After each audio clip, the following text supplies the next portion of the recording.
What's going on? What's going on, family? Hello, hello. Y'all, I did something really, really off today. So y'all just pray for me. I am sitting in the back chat. We're waiting in the chat for everybody to come in. Why was I in the wrong studio? I'm in my test studio where if I'm testing something, um, I'm having light issues, family. So because I should have charged it up. Hold on. Hold on. I think I'm fixing it. I'm gonna have to cut a lamp on. Hold on, family. This is what happened when you at your mom's house, hanging out. Your lights don't work. Is it gonna stay? We're gonna try this, family. Oh no. Let me put on. Hold on, family. I'll be right back. Let me cut on another light. All right. That's what happens when you don't charge your stuff.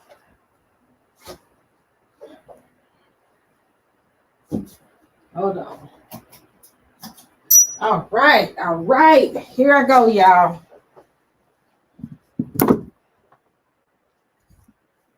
All right, here I go. Visiting family, don't charge your equipment up. And this is where you are. All right, family. All right, we got Pastor Kelly in the house. Y'all gonna have to deal with me with low light for now until I can get my lighting situation taken care of. All right, let me get everybody in here. Hey, family, as y'all can see, I have no light right now. So pray for me. All right, let me work on this. So let me pull Pastor Kelly in. We can get started. I got the crew in here. All right, family. Blessings, blessings, blessings. As you can see, I have no light, so don't talk about me. This is what happens, family, when you go visit your parents and you don't charge up your lighting and you know you're going to do a live. Only me. So I want to bring Pastor Kelly on. Because can you hear me, Pastor Kelly? Can you hear me?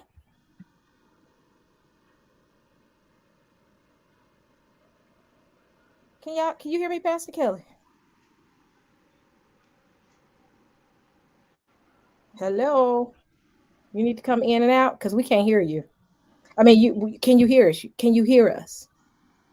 Okay, so Pastor Kelly's having a few technical issues. Let's get it started, family. So what's going on, Big Red? How's it going? How's it going? It's going good, other than having typical camera equipment issues, but hey, it's gonna get better. Yeah, It's he's gonna going get through it. better. Just working through it. I should have charged my big light up, but I didn't because I left my other end of my charger at home all the way in Virginia and I am in Tennessee. Hey, just take that shade off the lamp and turn the light on. Man, my mama is interesting. She old school, you're dealing with your older parents Oh and yeah. they don't Mhm. like lights in like the front part of the house. So when I put the light on, she freaks out and she'll come in and I just be like, see, I pay my own rent and I know how to take care of myself. So, family, got to work through this until I get back to Virginia. Yeah. All right. Just use the lamp on. Just use the light on the stove. You know how we do. We keep that on. You know what? I found me a little. This is my emergency light, and I have another emergency light, but we just finna go with this because I don't even feel like all that. So at least I don't look like I'm in some like a Bella Lugosi movie. Y'all know about it. Y'all laughing. So I have a light like this, and I forgot to charge it. So, and like I said, my mom does not like me to turn on the dome light in this room because people outside, her fear is people outside can see in her house. And I'm like, time to go home. But y'all, I wanted to bring y'all on because when Pastor Kelly come back, he's back, I think. Well, no, he's still here. I wanted to talk about this whole thing with Kwame. Pastor Kelly did a live today, and the live went haywire when he started talking about it. I think he said he started out with like 50, 60 people watching him, and then all of a sudden he just shot up to 1,000 people, and trolls start hitting his chat Mhm. Oh man, Well, Yeah, yeah. I didn't see that. Did you Wow. see Aerospike? yeah. I came in toward the end, and yeah, they were flooding the place. Are you serious? So, They were. mod, It was horrible. be on That's crazy. standby, please. I doubt if they'll come in here. But he said they were coming at him. So, it's a lot of stuff going on. We got somebody asking me a question about another issue that's going on, but we'll talk about that later.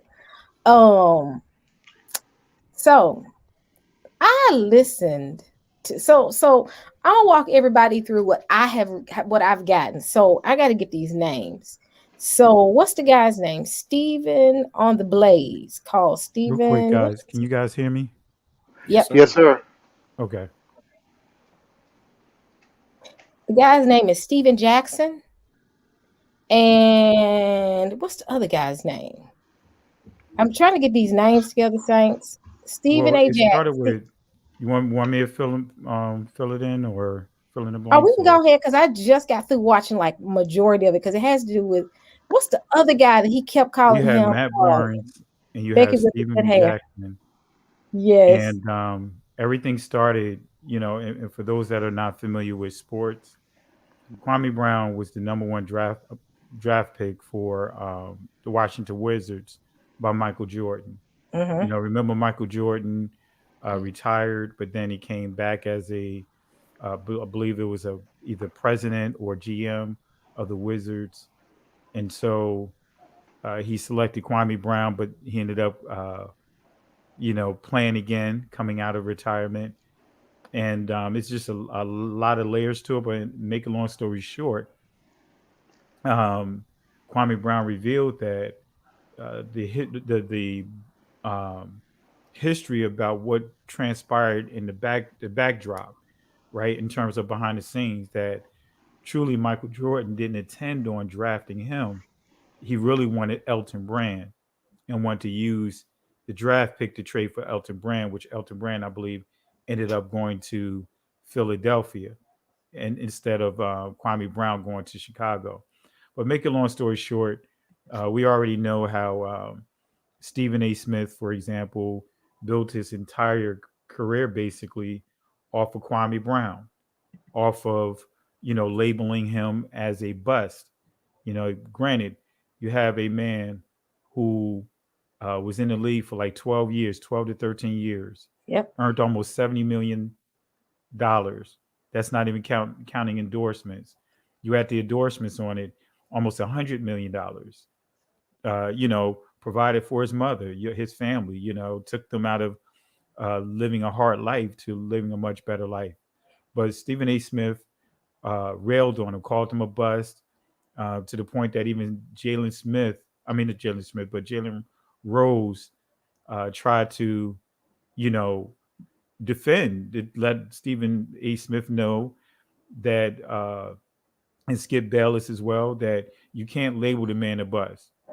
You can label him, you may want to talk about his play that, uh, not meeting the standards or living up to expectation, but to call him a bust, that's a pretty far stretch.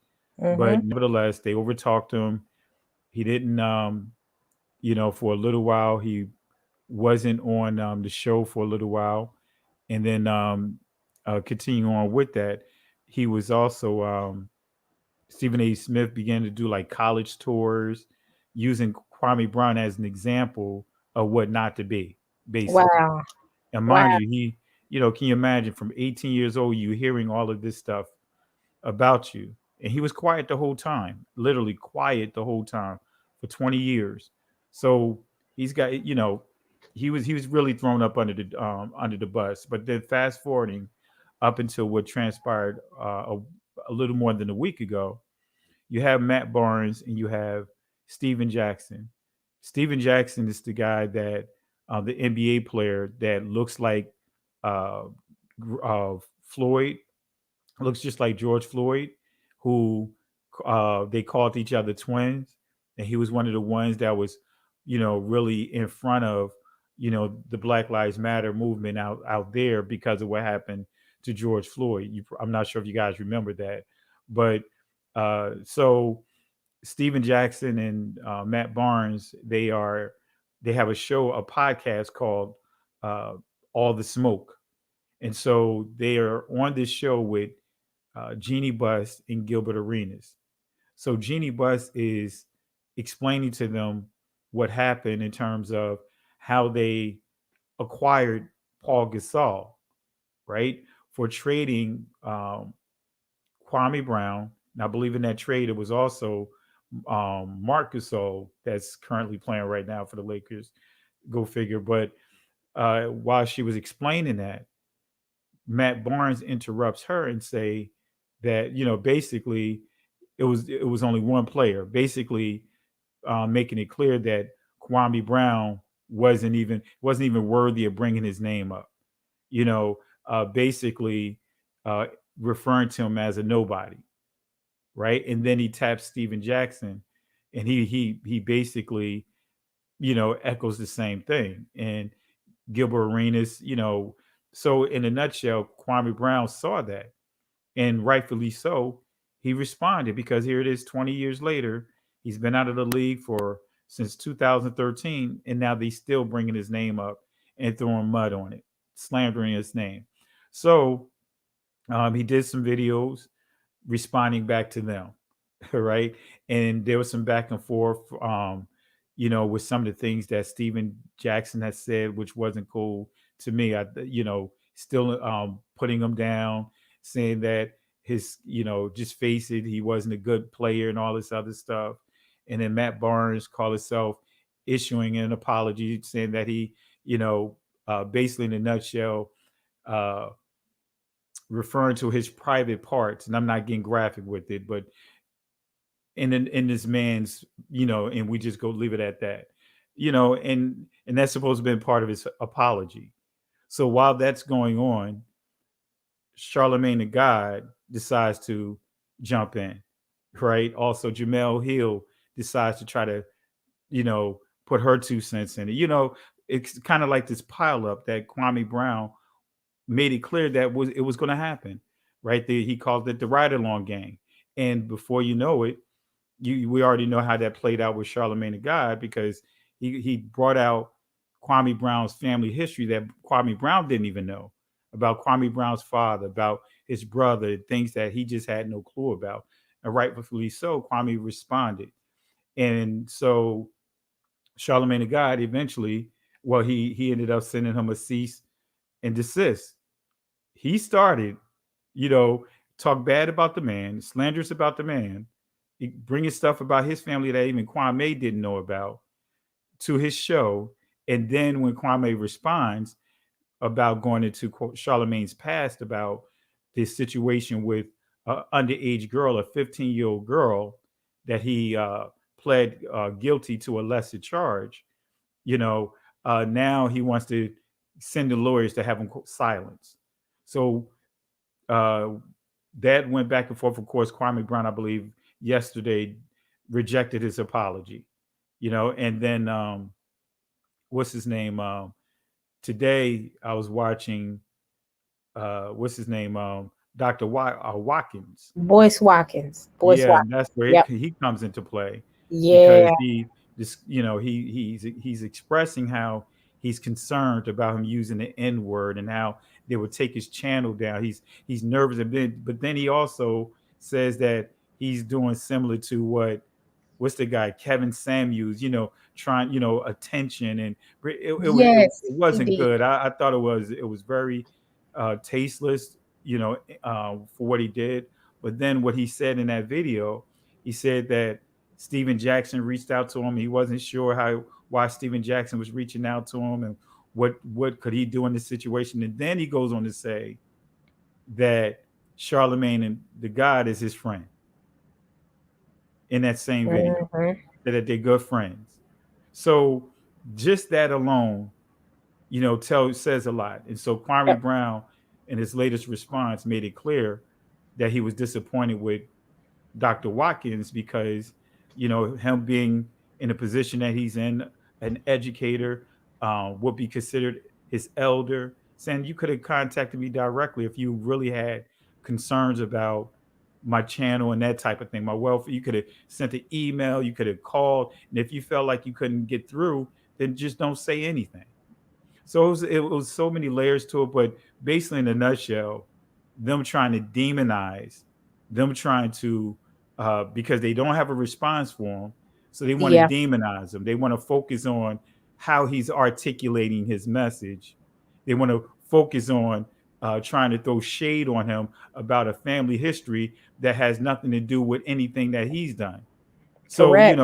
they trying to make it so that way no one wants to listen to him, because they know there's no other way, no other angle they can silence him. Right. So it's really sad. So that's just kind of the Yeah, backdrop of what transpired over the past week. And he's like the hot topic. Why? Because he went from about 10 to 15 subscribers to almost 300,000 subscribers in a week. He went yes, from having a couple of hundred people watching his lives to when I saw it was as almost 40,000 lives. People watching his lives. You don't even have networks, news networks, media networks that has that type of numbers. correct. So, and one last thing to point out, that they was trying to say that he was cloud chasing. Wait a minute, you using it? He's defending his own name. How can he cloud chase his own name? And he's not trying to make money.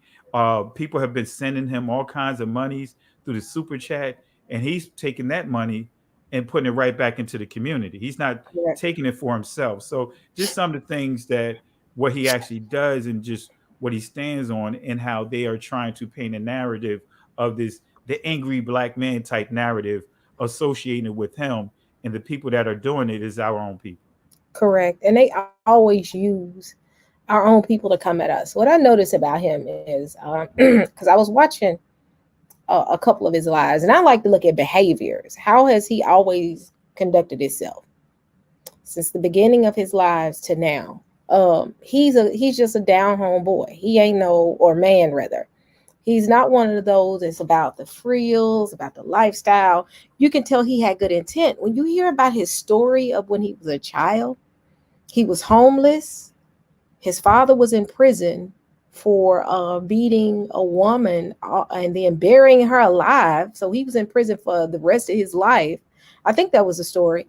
Well, Um, see, and that's why I don't even like to get into that part of it, because we really don't know the fullness of it. You know what I'm We saying? don't, but So he explained now the yeah, fullness of that so part, but he did explain his story of his life, of him being homeless, how yeah, he played basketball, how he was teased. He told one particular story that kind of stayed with me. He said he was walking home with no shoes on. He didn't have that's right. shoes.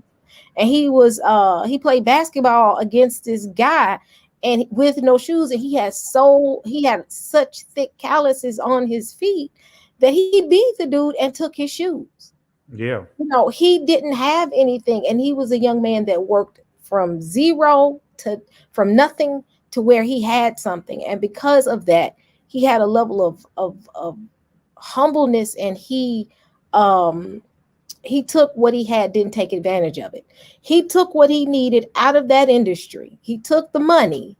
Instead of allowing the system to run him, he utilized the system for what it was worth and then backed out of the game and said, I'm out. And took his money and redistributed it inside of the community. He's a family man. He's a husband. He's not into the foolishness. And the point that I noticed that he kept trying to make is, y'all have to dance for them. I don't have to. yeah, And they don't like that. They want, because everything they have is because of their need for the system to sustain them. He got what he needed and unplugged from the system and said, I'm good. I don't need to be involved. And he had 12 years of playing basketball. He talked about how he was hurt by his father, all the stuff that went on. He talked about how he broke his hand. And the reason why he broke his hand was because he was upset. He was playing ball. Somebody did something. He hit the wall, broke his hand. But he said some of that had to do with the aggression of his past that kind of, he couldn't handle. But you can tell that this brother worked from nothing and did what he did to make sure his family, to make sure they had what they needed. And now he looking at these dudes like, y'all tap dancing for the system. Y'all allowed the system to use y'all out here buck dancing for what do you call butter biscuits, and they got to deal with it now. And I have nothing but respect for the brother, because what I saw, because I don't look just at that story. I try to look at his history. Because if at one time where he had kind of wavered and was questionable, I would have been like, is this a ploy for attention, or he's addressing the situation?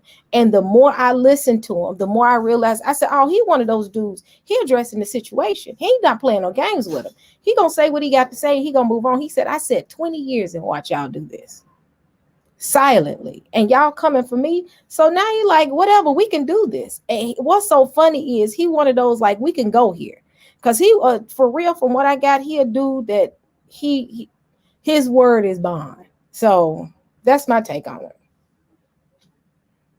Big Red, you quiet. I'm just letting Nelda speak, man. Big Red. Jimmy. Oh man, they mad at Kwame because, man, I've been loving his lives. It's been hilarious. Him talking about mama's cooking and everything, because he's absolutely correct. I mean, today, especially when he talked about Dr. Kwame, I mean Dr. Boris, when he called him the bourgeoisie, I was like, oof.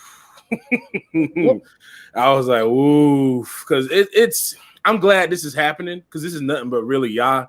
This has been going on for a while. It really been starting a couple months ago with Tamir Rice's mom. She came out against the lawyer. What's his name? That he's basically Ben Crump. Crump. Yeah, he's at every time there's a shooting, he's out there and he's coaching these women and how to be. And they'll want to come. They don't all want to come out and say, "Oh, I'm sorry." He's like telling them to do that. He's like, oh, they don't want to give angry black women this. They don't want to give angry black women that. So he's like coaching them to go through the motions and say the usual stuff. Well, oh, we forgive them, no violence and all that kind of stuff. So this is something that's been brewing for a while. And a lot of these folks that's out here pretending to be for black folks is getting exposed. Just that's what it is. They're getting exposed for the frauds that they are. A lot of these people out here, a lot of them have been calling, they'll call me, the raccoon word and all that kind of stuff, because I call them out, like Maxine Waters, all of them. I'm like, how are you in politics this long, but so ineffective? Either you're ignorant or you're in on it.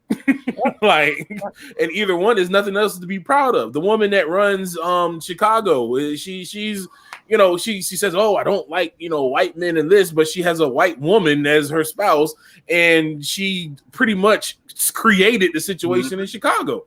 And everybody wants to blame Republicans, because that's what we're programmed to blame. But it's like, bro, they've had Democrats running that state since how long? Like this with Kwame, I really pray it just starts exposing all of them across the board, because Stephen A, he made a good point, man. Kwame made a good point about them. All they do is talk about black men. I remember, when Stephen A, I forget what he did. He said something to the white woman that offended her, and they made him come up and apologize. Like he had to come the next day and apologize. That was the situation with, actually it was with the Ray Rice, not Ray Rice. What's the football player? The running back that used to play for Baltimore. And they saw the video with him fighting his girlfriend. That was Ray Rice. That was Ray Rice. Ray Rice. Yeah, with the elevator. With the elevator situation. Yeah. So he spoke on that, and they shut him down over that. Mm-hmm. They made him give an apology over that, about that whole situation. Right. And so, unfortunately, Kwame exposed the very things that we all know. And truth be told, we're being subjected to that same playbook, that Kwame Brown is being subjected to. You can't, no one can debunk what we're bringing to the table, can't debunk out the history, can't debunk the DNA, can't debunk family tradition, can't debunk any of those things. Mm-hmm. So they have to try to make it so that way no one wants to listen to us by making it ugly. Yeah. If they can minimize, make it ugly to make people not want to listen, then that's where they get victory in their minds. They get the victory comes in from that perspective. So Kwame just go ahead. What's interesting is finish what you're saying, and then I'll bring my point in. You said Kwame what? Because I was just gonna to Big Red's point. Kwame was doing some. I mean, he's doing some amazing things of what he's bringing out. The very things that you want to say and been saying, he's bringing it out. He called out Stephen A. Smith to put it in the perspective that you wouldn't see it, because many was called, you could get caught up in calling him a buzz because you're not thinking of the ramifications. But then when you think about when he said, I'm my mama's son, to making it clear that, wait a minute, you're talking about somebody's son who was the groundbreaker, who did things that nobody else, I mean, most people don't have the opportunity to do. You're talking about a man who beat the odds of, what is it, 0.1% that actually makes it to the NBA from the college ranks and the high school ranks. And he was able to not only get there, but there for 12 years and take care of his family. And you're talking about somebody's son. That's why he used that statement, my mama's son. It's like, you're not going to talk about my mama's son. In other words, continue to disrespect his mother and all what she poured into him, to make him into who he is today. And so he just really gives some in your face reality check on everything. I mean, from when last point, what he said about Stephen A. Smith. He said, here it is, an 18-year-old kid being bullied by someone that's almost old enough to be his father. And it's being pushed like it's okay. Stephen A. Smith was grown men and much older than him. If they really had a concern, they could have pulled him aside one-on-one. But what Kwame exposed was the fact that there was a movement. When he was drafted, it was like 5 or 6 straight out of high school that got drafted in his class. And it was predicted that the following year, it was going to be about 17 or 18 in that first round. Well, guess who was losing money? The college. So remember, that's what they start working on, that go to college for 1 year and then go to the NBA. So it was all about money. So he really exposed how they use him to demonize him to try to push forth that agenda. So he really shared a lot of information, and that's why many of our own people want to jump on that bandwagon and suppress him to make it really ugly, so that way no one wants to hear what he has to say. Yep. And the sad part is he's getting, I think I heard Boyce Watkins, which I do listen to him, but when I start listening to, he's saying that, he's trying to shut his channel down. The Boyce is the first one that goes for Roland Martin as being a coon. I follow Boyce. I'm kind of disappointed, because when I was looking at it at first and I was agreeing, and then I kind of had to cut it off real quick because I had to get back to work. And I talked to Pastor Kelly, and I was like, wait, how is Boyce turning on him? And Boyce is the first one to talk about coonery in the community, to talk about it and call out Roland Martin, and then he does this. But yet it's still, he compared his blow up to like a Kevin Samuels. Come on. Don't compare that man to him. Right. And y'all know my thoughts on Kevin Samuels. I can't take him too much. Let him tell it. Any woman that's black and got any level of you got to be a size 0 for, never mind. I'm not going to get into him right now. That's another subject we will have on a later date, because I got to talk about him, because he's totally out of order. But don't compare this man to this, because this man actually worked for everything that he has. Kevin Samuels is out here building his platform off of dogging and dragging black women. That's how he making his money. Kwame don't have to talk about anybody. He got money. He got that right there. Not his money. He has his business. And yes, he got businesses. He pointed out is how they're hurting his business by trying to put this label on him. That they're taking money out of his pocket. Like, one of the things he pointed out is how he lost money because of Stephen A. Smith. How Golden State was going to offer him a contract, like a multi-year contract of like $60 million, because his stats warranted that. He was having the same stats of like I forgot the other people that he mentioned, but because of the label that was placed on him as being a bust, instead of him getting a long-term $60 million contract, they ended up giving him a 1 year, $7 million contract. So he lost tens of millions of dollars because of the perception, because Golden State and others didn't want to deal with the heat of that narrative being painted that he's this bust and you're taking him in and giving him all this money. And it's interesting that Stephen A. Smith never even made it to the NBA. He didn't complete college as a basketball player, but yet you're putting down someone else, stating what, critiquing what they can and can't do. And he did what Stephen A. wish he could have done at a high level. Mm-hmm. So that's the oxymoron. It's like, wait a minute, how is he a bust? How is he? How are you going to label him a bust? And he took care of his family, $100 million. How can you be a bust? That's a success story. That's what we should be talking about. Yeah. This man, did you see when he Big Red? Did you see when he took his shoes, saying that this is what I wear, and he took his shoes off and showed his boot, of him working, not a Tim's that never been broken in. I mean, a boot showing that he gets his hands dirty. And how Matt Barnes was laughing at the truck that he drives, with his tractors and all of that. He's like, wait a minute, I got my own business. No one's telling me what to do. Correct. Sitting on my acreage of land. Right. But they're laughing at him, mocking because he's sitting in the pickup truck. Laughing and mocking because of the clothes that he's wearing. Right. He said he wore his hat. Like, he's like, I was wearing the hat. I'm wearing my regular clothes. He said, I don't need chains and stuff. He said, I'm comfortable in the man who I am. He said, I ain't like y'all. I'm just comfortable being myself. Right. And you know what? That's what I consider to be, he loves to, Kevin Samuels loves to say high value man. That's a high value man because a man that works. That's a real man. That toxic man syndrome, and I don't talk about. I love my black men. Let that be known, because there are some amazing black men out here. But this whole thing of this toxic mentality, and this toxic mentality is now not just lashing out at black women, but lashing out at any man that's really a man. Mm-hmm. Yep. If you really when you look at this new age basketball player, these new basketball players, these brand new dudes. Ooh. Man, I'm like, are they basketball players or are they models? I mean, I'm just saying, come on now. You see what Dwayne Wade just said? Oh my God. What say? No. Leads the house, runs the house. He says that he doesn't lead. He lets Gabrielle lead. What happened? Wait, that's crazy.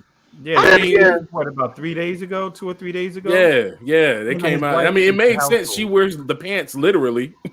Yeah, he hardly wears pants. He's always like wearing these weird things. Let me tell y'all something. Look at what happened to this. Look at where his youngest son is. Who just so happened to be named Zion. But now look at where his youngest son and who is leading the way. She was. I can't do this. I like a man with a little ash on his knuckle. I'm sorry. Real dude. A dude that if he go outside, I got to tell him put some lotion on your hands because you look bad. Come on. That's what I'm talking about. I don't want nothing walking around got a car just like I do. You get what I'm saying? I need somebody. If you look too, I have a rule of thumb. And that's what I noticed about Kwame. He's like a real dude. Like if I see every single from head to toe, your clothes so intact, from the socks to the pants to the shirt I'm looking at you sideways like are you, come on now. And it's gotten now that this new metrosexual man, that's what mentality that we're moving into. Mm-hmm. This new age man, it's nothing but a bunch of they're toxic, and that's what those guys. Where I was looking at each and every one of them, and then I saw how the country man that was in the corner by the name of Kwame Brown, that's just like, I'm a country dude, geeky dude. I ain't got time for the foolishness. Yes, he ain't got time for the foolishness, and he a real dude, like for real dude. The rest of these guys are portraying something that they not. And think about this. Think about even what he called out about Charlemagne the God. Oh, I was gonna get to the Yep.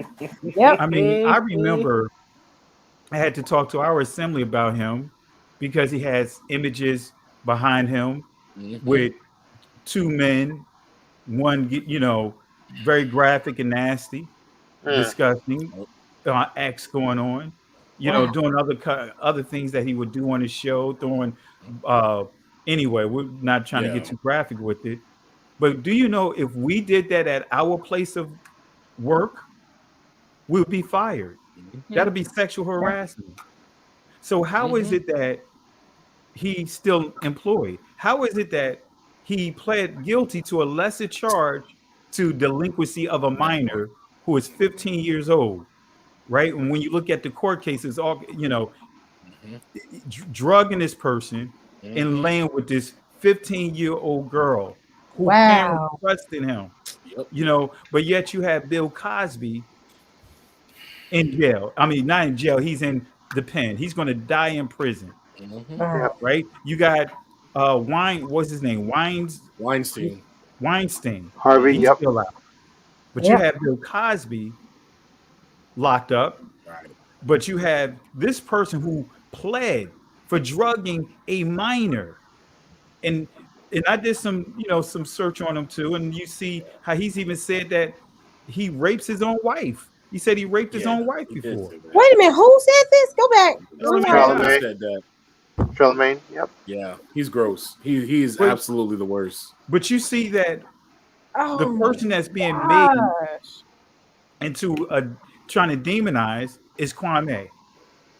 Here you have and Kwame, Kwame on Kwame Brown. I love what he said that how you a millionaire and you're a tough guy. Right. Man. How are you saying that Man. Black Lives Matter, but you threatening to harm another man? Man. Wow. Wow. I'm sitting here shocked by just that one statement that he brags that he raped his wife. What? Yeah. He's Please foul, bring dude. back the old school dude. I pray that y'all just bring back the old school dude. That's a He's real man. foul. And that And would what have makes beat the brakes off of Charlamagne. See, these new dudes do stuff that just, I don't understand this. I'm like, I got cousins that he would have been 12 feet under. They wouldn't have been able to find him. These new dudes, I just don't, I don't understand this. And again, See. when I looked at Kwame, I was like, that's a real dude, period. Period. Well, see, we have to we're kind of how can I say it, contributors to it, because look at it how some of the things have been pushed. We've been right. actually allowing it to be pushed from the music, because they want to talk about his language. But man, when he started quoting some of the songs that they're singing today, Right. because I remember some of the songs that they sang when I was younger, you know what I mean? When, remember Akinelli, and you had women singing that song. I'm like, man, no way in the Mhm. world woman gonna dance off of this. Because back in the day I was rapping and DJing, and I remember I got this these tracks sent to me by the record company, a demo to play. And I listened to it, I was like, nowhere in the world women are they're gonna protest this song. And guess what? Every time it seemed like that's the only song that's in the crate because that's all that's being Mhm. requested to dance off of.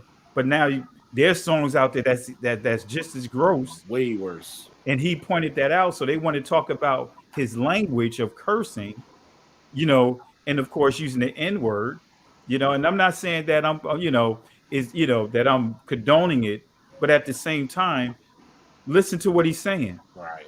You know Yeah. what I mean? Don't try to demonize him for him Mhm. standing on the basic principles of what protecting his reputation, the Mhm. heritage he's going to pass down to his children. Because Correct. when I'm fighting, I'm gonna be real with you. If I'm in a fight, I'm not trying to articulate myself, like I'm talking to a college professor. You know what I mean? I'm Yeah. gonna I'm gonna articulate myself. Actually, I'm little talking, but we just going in. You Mm. know what I mean? So you're not trying, the rules of engagement is different when you're defending your family's name, when you're defending the very people that you love. And then the last point I'll make, he said that his own daughter asked him a question about being a bust because she saw it on television. Wow. So now he has to explain to his daughter that he's not a bust. He has to explain to his sons, his family, that heard Charlemagne mention stuff about his family that none of them knew. And now they got to try to talk about this thing. They're still Mhm. shocked about that whole thing. Right. Yep. Yep. Actually, somebody asked me like, what are my thoughts about Kwame? Like I said, that, and I told Sister, to be honest, like I said, I'm not a sports fan, so I don't, really follow it. So I decided to say, okay, I heard something about this, and so let me go investigate a little bit more. And I saw Pastor Kelly's video today. I can say this from what I've seen so far. It seemed like Kwame, I said, grew up. Like I say, he grew up, with difficulties like a lot of us go through. So, he was homeless, issues with his father and everything. It seemed like basically he never left being that person. And I mean in this way, that realness, it's like of not letting it, money and everything change him. His identity remained intact. Yep. He kept that for that, for the long he was playing basketball. He did not let that game change him into something that he was not. The people over, like I said, like Steven Smith and all those guys, I said they making fun of him like he's the slave. But I'm like, but you're the one who had to jump when they said, you had to say how high. You have to jump. He does not. You say when you're going through and talking about him, and what he said, it was Stephen Smith that was made to apologize. You said, Pastor Kelly, for that time, was that him? What's that again? I'm sorry. That he was made to apologize. Yeah, Stephen A. Smith was made to Yeah, apologize. right. He was made to apologize because what were they were saying? It's like, if you don't open your mouth and apologize, do you like that suit you're wearing? You like that That's house right. you're wearing? How's that car? You like all that? Well, if you don't open your mouth, you can kiss it all goodbye. So what you gonna do? So who's really the slave here? He Yeah, It's even had definitely not Kwame. they yeah. even made him come out and basically promote the jab. He was forced to come out, and because at first he was supporting LeBron James's stance on it, and then they made him come back and reverse it because LeBron was like, "It's a private matter. I don't want to talk about it." And then Stephen A. was like, "Oh yeah, yeah, yeah, I agree with that." And then the Mm-hmm. next day, he had to come out and say, "Actually, Massa tell me I got to tell y'all." But you see what happened even with that, right? The other night, he was on CNN with Lemon Mm-hmm. trying to go at LeBron, trying to put pressure on LeBron James, saying that LeBron James owe it to us to show us whether or not if he took the shot. Since Huh. he's active in all this other stuff, he needs to let the people know whether or not he took the shot or not. Because he's saying, hey, whether he took it or not, that's his business. You Right. Correct. don't have to share your Mm-hmm. medical records Exactly. publicly to anyone. Nope. So he's making it clear, like, I don't have to share that. But Stephen A. Smith on ESPN, he said it several times. Mm-hmm. Even tried to put pressure on Schroeder because remember Schroeder had to sit down because of the protocol, had to sit down for like a week and a half. And so they're Mhm. trying to put pressure on him, saying that he needs to take it, and because that's unfair to the rest of the team. But he literally was on Lemon on CNN the other day, stating that LeBron James need Yep. to show and tell the world whether or not he took the shot. Yep. They're That's puppets, straight jacked up. up. That's jacked up. But yeah, I got one point to make. We can get back on this. The funniest part of Boyce Watkins' video, and you finna laugh if y'all ain't seen it, was when his wife checked him while he was doing the video. Oh, I didn't see that. What? Right there. His wife was like, she didn't check him about what he was talking about, but obviously she wasn't here for it. In Mm-mm. the video. And he got Mm-mm. smooth. He got embarrassed to the point he had to catch himself. And when I saw it, I was like, wow. His wife said, we don't have time for that. Mm-hmm. And you heard her in the background and you was like, whoa. But see, that's Mm-hmm. what happens. That's what happens when you do for wrong. Stuff come back to bite you. And that was not a good look. I mean, he may, Nope.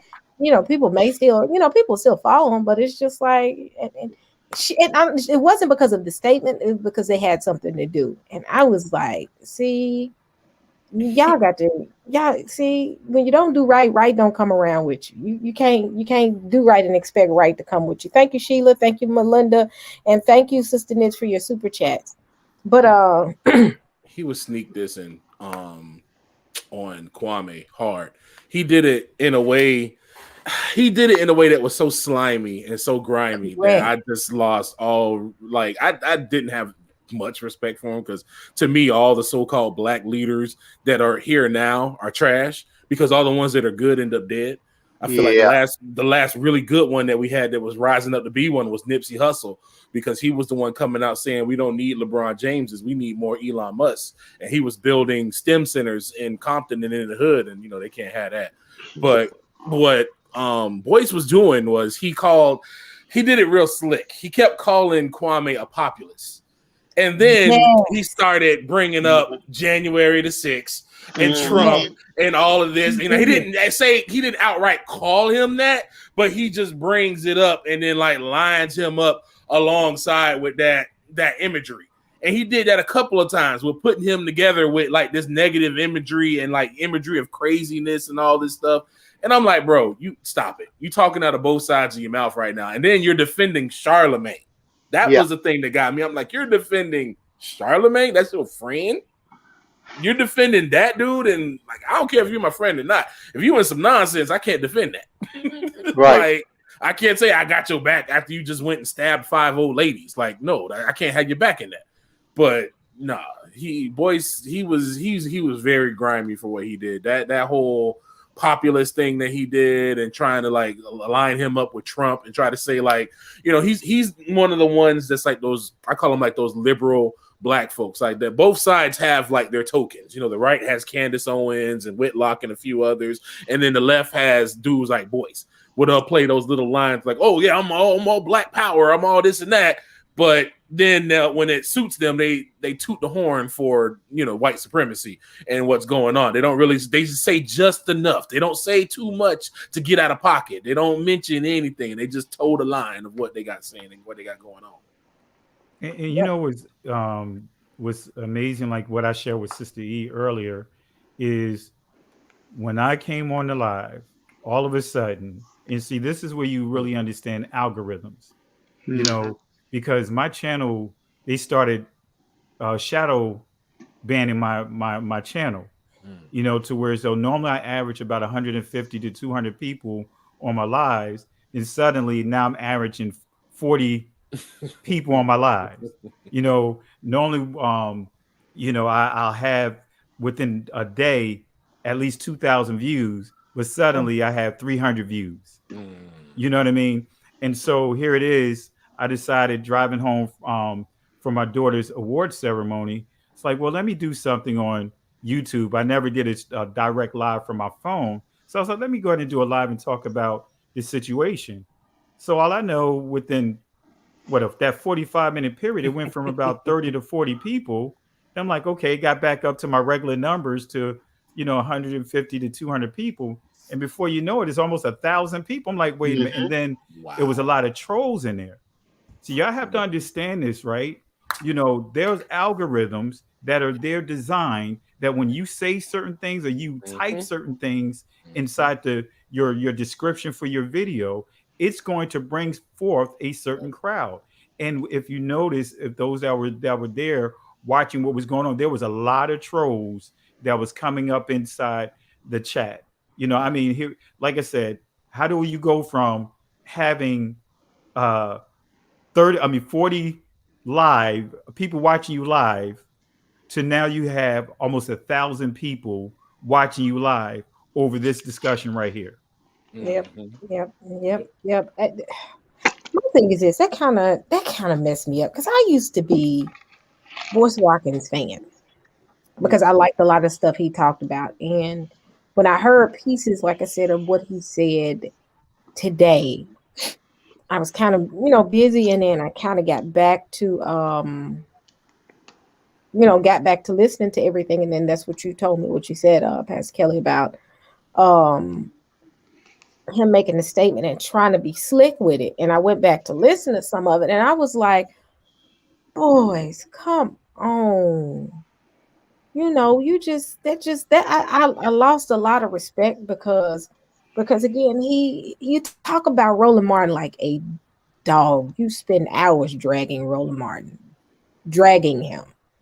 And then this brother doing more for, I really believe that let's talk about the real problems in the black, how these celebrities treat black women. Let's talk about how some of these celebrities do what they do. But you're talking about this dude right here. He pretty much doing his own thing, and it's a shame that. And one thing that I know that Kwame brought up was how the system makes black men attack each other.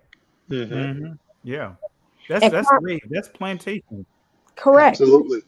And they fall right into that trap, and they do it every single time. The smoke, I didn't get a chance to watch the smoke, and I'm gonna watch it tonight because again, I had to do like fast, research in what was going on. I was like, brothers sitting on a panel talking about each other. Ask white baseball players, do they sit on panels talking about each other? You know, No. and to that point, Sister E, it's a site called Clutch Sports, or that I would go to, Clutch Sports or Clutch Point, I believe it's either one of the two. And I saw an article earlier today about the situation, and this Caucasian writer literally says that Kwame Brown responded savagery. No, I said he gave a savage response to Matt Barnes and Steven Jackson. I'm gonna see if Hmm. I can pull it up and send you the link, and you could put it up there and see. This is why we need to block all these guys, come unsubscribe and everything. But this guy used the word savage towards Kwame Brown. See, the narrative that they were trying to paint, starting with Matt Barnes and Stephen Jackson, and Stephen A. Smith, Jamel Hill, all these guys, Faith, what's his name, uh, Charlemagne the God, and all this stuff. They were trying to paint this narrative, this angry man, this black angry man Mhm. narrative, and this guy used the word savage. And when Wow. you understand the word savage, for those that are not don't understand history, Hmm. savage. Um, what's that? What's the other one? Savage. You also had uncivilized, right? Barbarian. Those are Wow. key terms that was Yeah, used basically. against our people to Yep. paint a narrative. But savage is interchangeable with animalistic.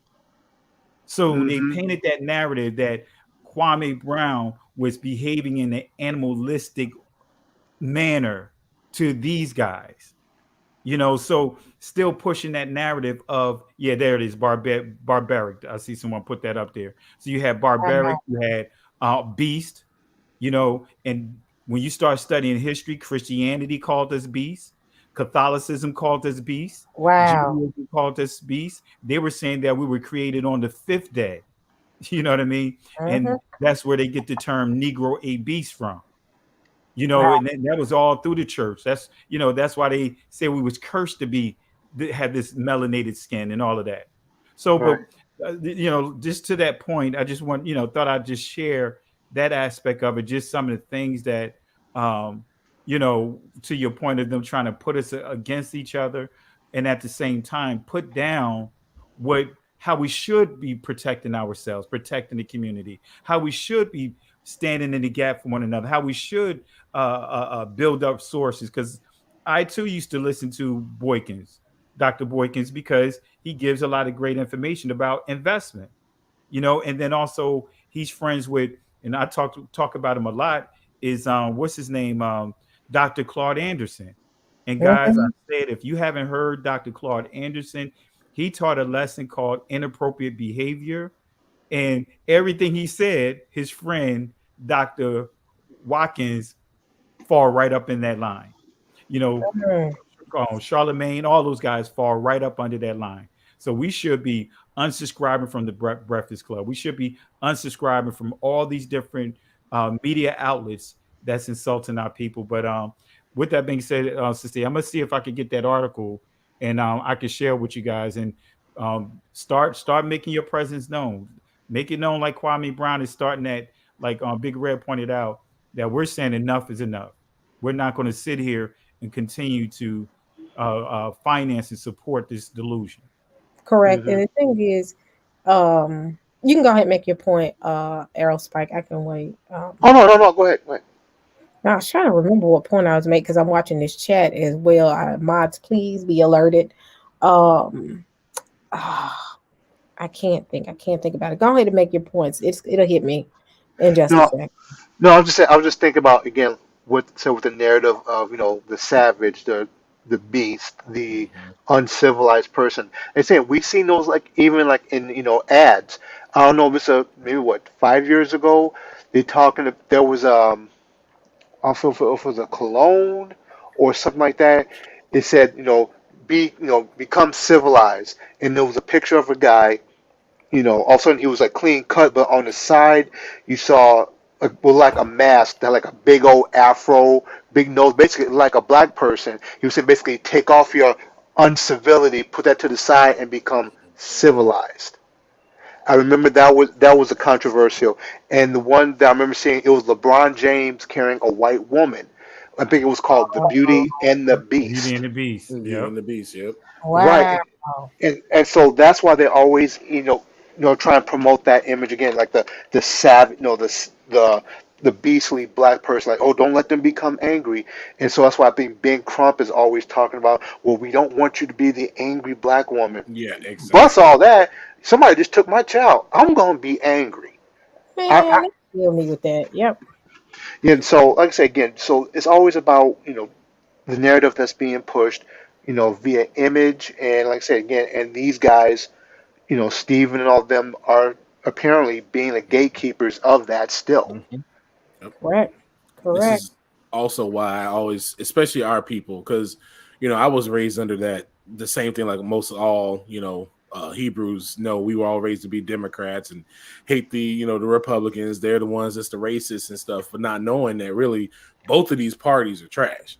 Yep. But it's mainly the Democrats that always try to play us, and it's always the ones that I see most Hebrews falling for the most because they come with sweet nothings on their words and their lips. To even prove a point, Charlemagne gave an interview with Biden. And that's the one where Biden basically had the gall. He felt comfortable enough with this man in front of him to say that if you don't vote for him, you ain't black. And he didn't check him. He didn't say nothing about him. He didn't mention anything about the scandal with his son going on, about him getting the Ukrainians off. He mentioned none of that. He ain't dig nothing in Biden's past, but he got to put all this energy in Kwame. He put all that energy in what Kwame had going on. See, these folks that's always sitting here telling us that they for us, he was sitting here telling us who to vote for, but you see his heart. You see that Correct. he ain't for us. He's a gatekeeper, and all of them are. All of them get up there and they do that nonsense, and they got one of the dudes from Run DMC. This junk was so disrespectful. They made a cartoon about the jab and put it to hip hop music. Oh wow. Wow. And literally, it's on Twitter, man. I couldn't believe this nonsense. I'm like, bro, are you serious? It's like some Schoolhouse Rock type nonsense. Like they talking to us like we kids. Like, oh, if we put it to a rap beat, they'll believe it. Exactly. I Are didn't you see kidding that. me? Oh That's yeah. horrible. And even to go with the savage thing, the point I'm making is these liberal so-called allies, they the worst. They don't think they look to you like a charity case. They want to be like the white savior. They want to be Dances with Wolves. They want to be the last samurai. That's their aspirations, is to be this great white hope. Mm. Like if you watch Game of Thrones, they want to be the Khaleesi. They want to be I'm the breaker of bonds. All the colored people look to me as their savior. That's what they want. Because they literally got mad at there's a game called World of Warcraft, and they have different species of creatures and stuff, and they have a common species that's common in RPGs called orcs. And now Mhm. they literally want to get mad at them and want them to get rid of the orcs because they say orcs are racist to black people. I've never looked at an orc and thought that that was black people. Why would No. you look at a savage, beastly creature and think black people? To go to what Pastor Kelly said and what Aerosmith was talking about the beastliness. This is how they think about us. This is how they view us. And Kwame is pulling the covers back. He's letting y'all know that, hey, these folks that say that they for you ain't for you. They not for you. These people that black folk, like, why is it? It's something Malcolm X said, man, I think it's so real. He said, why is there no white leader? Why do black folks always got to have a leader? Why we always got to have somebody to come to speak for us and to come talk for us? Why are we not our own individuals? Why is that? Because they always got to have that one person that all the black folks look up to. He said that these basketball players, athletes, they're not people to look up to. They're not the people that you should be putting your hopes on because they all puppets. And Kwame is letting everybody see that they all puppets. They all in on it. Correct. And the puppets are, this is not the last puppet we're going to see. There's going to be No. more puppets coming up because you're getting paid. What's so funny is Breakfast Club. I really don't watch it because I see sometimes the Breakfast Club almost being similar to what's that channel that TCA came against, and the guy who always get people caught up and they end up going to jail after they leave his show. The Russian guy. What is his name? Off camera act. No, the Russian guy that all the rappers go to his channel. DJ Vlad. Yes. That's what I have Vlad TV. Yeah, Vlad TV. Vlad They TV, never yeah. make any of them look good. I mean, Vlad is the worst. But I mean, when you go on here, you get all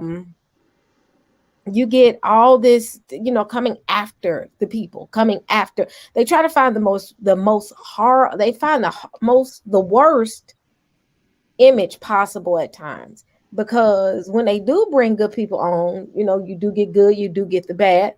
But ultimately, have you noticed that a lot of people get on there and be ready to beat the brakes off Charlemagne? I'm like, why are you not having a good civil interview? Why do you have to lead to black folks arguing? Why is that a big thing on TV now? You don't see panels. You don't see CNN arguing. You don't see Fox News arguing. But you want to watch some stuff where people get disrespectful and they argue with each other, go to places like Breakfast Club. Why can't we have a civil conversation and not agree? And that's what I see a lot of this as. It's a puppet show. It's a puppet show and they use us. But the thing is, if it's a puppet show, are you going to fight with the puppet master? No, because you need the puppet master. So they're not going to fight with the puppet master. Did that make sense? Yeah. That makes sense. Yeah. You do. Mm-hmm. Makes perfect And sense. say I'm sorry. something. Go ahead, Spike. No, I'm saying it makes perfect sense. Sister, I sent you 2 links, and I didn't know it was 2 links by 2 articles by Paola Mariano from Clutch Points, which is a very popular sports site. And you'll notice that he says twice. I didn't know he said these comments twice, but there's 2 articles. One, the initial date was May 17th, and he states that Kwame Brown, far as his response, far as savage response or whatever, he used the word savage when he's describing Kwame Brown's response to Matt Barnes and those guys. So about this one? So both of them is in both of them, but I think the last one I sent you is for the 24th. Yeah. The one prior to that is from the 17th. Which An one? older article, but you notice when they use the word savage, associating it with Mm-hmm. Kwame Brown.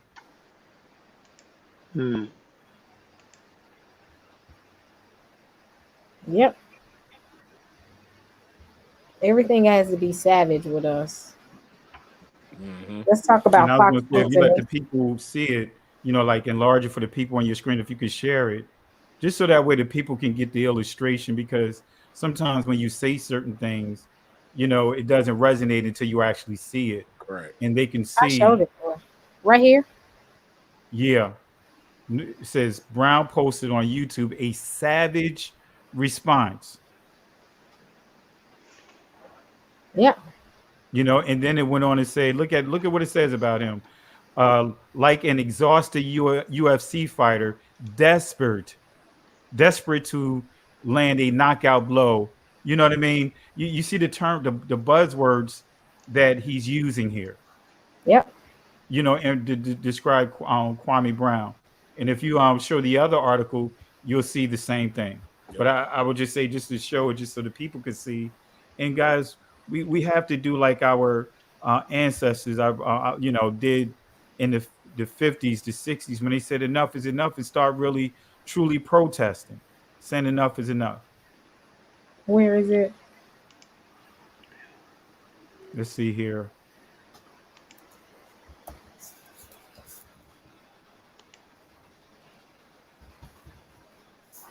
There You we see it go. right there? Yep. It says, just in case you've been too busy binge watching the latest crime series on Netflix, Kwame Brown is in the news for days now. Brown has been in the hoops news cycle because of his recent savage rant against Steven Mm-hmm. Jackson, Matt Barnes, and Gilbert Arnaz. Mm-hmm. Man, Mm-hmm. So pushing that what angry black man narrative. He yep. just ranting. He just rumbling. He just angry. He just going on a tantrum, having a tantrum, and just going off on these guys paint the picture like they're innocent behind this. Kind of similar to how they paint the narrative of what's going on over in Israel when Biden said it's Israel have the right to defend themselves. Mm-hmm. So if you say that towards Israel, it gives the impression that the Palestinians are the ones that instigated. Right. Right. The way that you package things can make a world of a difference. Like when they say, uh, the let's just say a couple of 10 families killed in Israel and versus 100 families died in Palestine. You know what I mean? It gives the impression that the Palestinians are the ones that's being aggressive just by how it's worded, by saying that hey, they killed Israelis, but then in the flip side of it, that the people that lost their lives in Palestine, oh, you know what, they died. Words have meaning and they're very impactful. Trolls coming out to play Yep. hardcore. Oh, here they go. Hardcore with the little bots and stuff. Somebody had said something though on here. Crow D Bird. He said, "Savage is a statement is in our culture." Megan Thee Stallion has a song called "Savage." That's the whole purpose, even of what we're talking about with these black leaders, that so-called leaders. Just because you have somebody black on TV saying something doesn't mean that it's acceptable. Just because you have them up there tap dancing and doing, like, Megan is the last person I would listen to, because she, number one, Megan Thee Stallion has shown that she's not has a certain level of intelligence, because everybody that's not even a rapper knows that 360 deals are trash, and this girl signed up for a 360 deal and got herself in a horrible deal. So in the age of information, in the age of all this stuff, she did that. So why would you follow somebody who clearly doesn't make good decisions with themselves and with, what they have going on, number one. And then number two, just because she says that doesn't mean that it's okay. Again, Savage, why would you want to compare yourself? Like, we have to look at our language and what we say. Why is it that negative things are always seen as good? Why is it that, if a person says, oh, you do something good, like, oh, that's nasty. Like, why has it got to be nasty? Why does it have to be like that? We have to be very deliberate with our language sometimes and have to understand what we're saying and why we're saying that what we're saying. Oh, wow. Hold on one second, y'all. Let me call See, the another trolls are out, right? Yeah. I'm trying to catch them. This is a bot right here. Yep. Someone Oh, It bot sure in the is. chat, and this is what they were doing to me. They really trolling my account. Wow, they wilding out. So that's why actually, I'm jumping in there too. Wow, they wilding out. they are. Now you see, guess what? This is no coincidence, Nope. right? This is calculated. It is. It is. This is definitely, yep. Because they don't like us talking about and exposing their puppets. They don't like us talking about and exposing all these fakes, these people that they putting up. Why do we have to look up to these people who speak the negativity? Like, I'll put it to you like this, because I'm an 80s baby. I grew up liking dudes like Trick Daddy and stuff like that. That was on some other stuff. Dude had a song called "Baby Because I'm a Thug." Used to be running around singing, "Oh, baby, because I'm a thug, I'm thug." Tupac, Thug Life. We was all thug. Till I grew up and looked up. What am I calling myself? I looked up Thug. Thugs was a cult that's over in India. They worship Kali. And the Thugs, there's actually even a movie on Netflix that talks about the Thugs, and they call them the Thuggies. They were a cult, and they worship Kali, the goddess of calamity and destruction. And what they would do is they would befriend people on the road and pretend like they were travel buddies, and halfway while they were out traveling, they would jump them and kill them and take their money. Does that sound familiar? Does that not sound? We call ourselves this thug, and then this spirit that's associated with that is it's indwelling in us. This is why you got people out here being ruthless and there's no love for each other in the streets. Our own people being callous and pretending to be friends and then jumping each other and doing all kinds of crazy stuff. Like, why in the game you got to get jumped in? Why we got to beat your butt for you to come in? Like, these things have meaning. These things have words. So we can't just blindly go and follow somebody because they parade them on TV and we think, oh, they got money, so they must be successful. I'm going to listen to everything that they say. No. And take it a step further, what you pointed out the word thug, thuggy, but also diva. Yes. Diva is Kali. Yep. So disagreeable when spirit. you understand God, diva, that's Kali. So you had thugs in what their worship of this diva because they want to have the best reincarnation, basically. Because if you really understand the Hindu religion, you keep coming back, you keep being reincarnated till you learn whatever lesson you need to learn, right? So here it is, these thugs, right? These men, because they only killed men, right? In honor of who? Kali. And we see the influence of that. Even the word ghetto don't belong to us. That's a Yiddish word, right? So our culture, we don't even realize our culture, that the culture that we're celebrating is not the culture of our people. That was a manufactured culture. Correct. So getting back to your point about this term savage, no, that term savage has a meaning to it. It has it's connected to something. It's not just something that they just arbitrarily made up. This is not something that this person decided to just like accidentally put inside this article, because as you see, it is in multiple articles that this person wrote. So they want to make Kwame Brown into this animal, like he's behaving like a beast, so that's the playbook that they've instituted and have been doing for centuries in this country. Yep. It's been going on forever. I got to pay attention to what's going on. I'm gonna let the wrenches handle, because they come in. But my thing is this: we got to support our people. Period. People that are real people, that are real brothers and real sisters in this world. I tell people, I said, the industry isn't corrupt unless you allow it to corrupt you. Everybody in the industry is not corrupt. It's just who is going to take that payout. And people are taking payouts, and they're coming at their own people. And that's why I look at, like I said, this whole thing with Kwame. Kwame was that one dude that knew how to operate outside of the matrix. So, yeah, I tell you, like I said, just looking here, but this tells you about just how deep this thing is going. It has gone, and I'm confident that if any of us do another live, you're going to see this same behavior. Because this is the way of trying to suppress, people from wanting to listen and hear. And, so when you see stuff like this, these trolls, these bots, because this is a bot that was placed inside this chat. So that's why you see it continue to recreate itself. Yep. So this is so that way it discourage and have people shift their attention for what we're discussing to what's going on in this super chat. But playback is the best thing in the world, because if they miss something, they can come back and play it back. It ain't gonna stop. It's not gonna stop. But that's all it does, is make us talk about it. And this is where I'm gonna shift to as well. Start talking about certain things that need to be discussed, because the next person on my agenda is Kevin Samuels.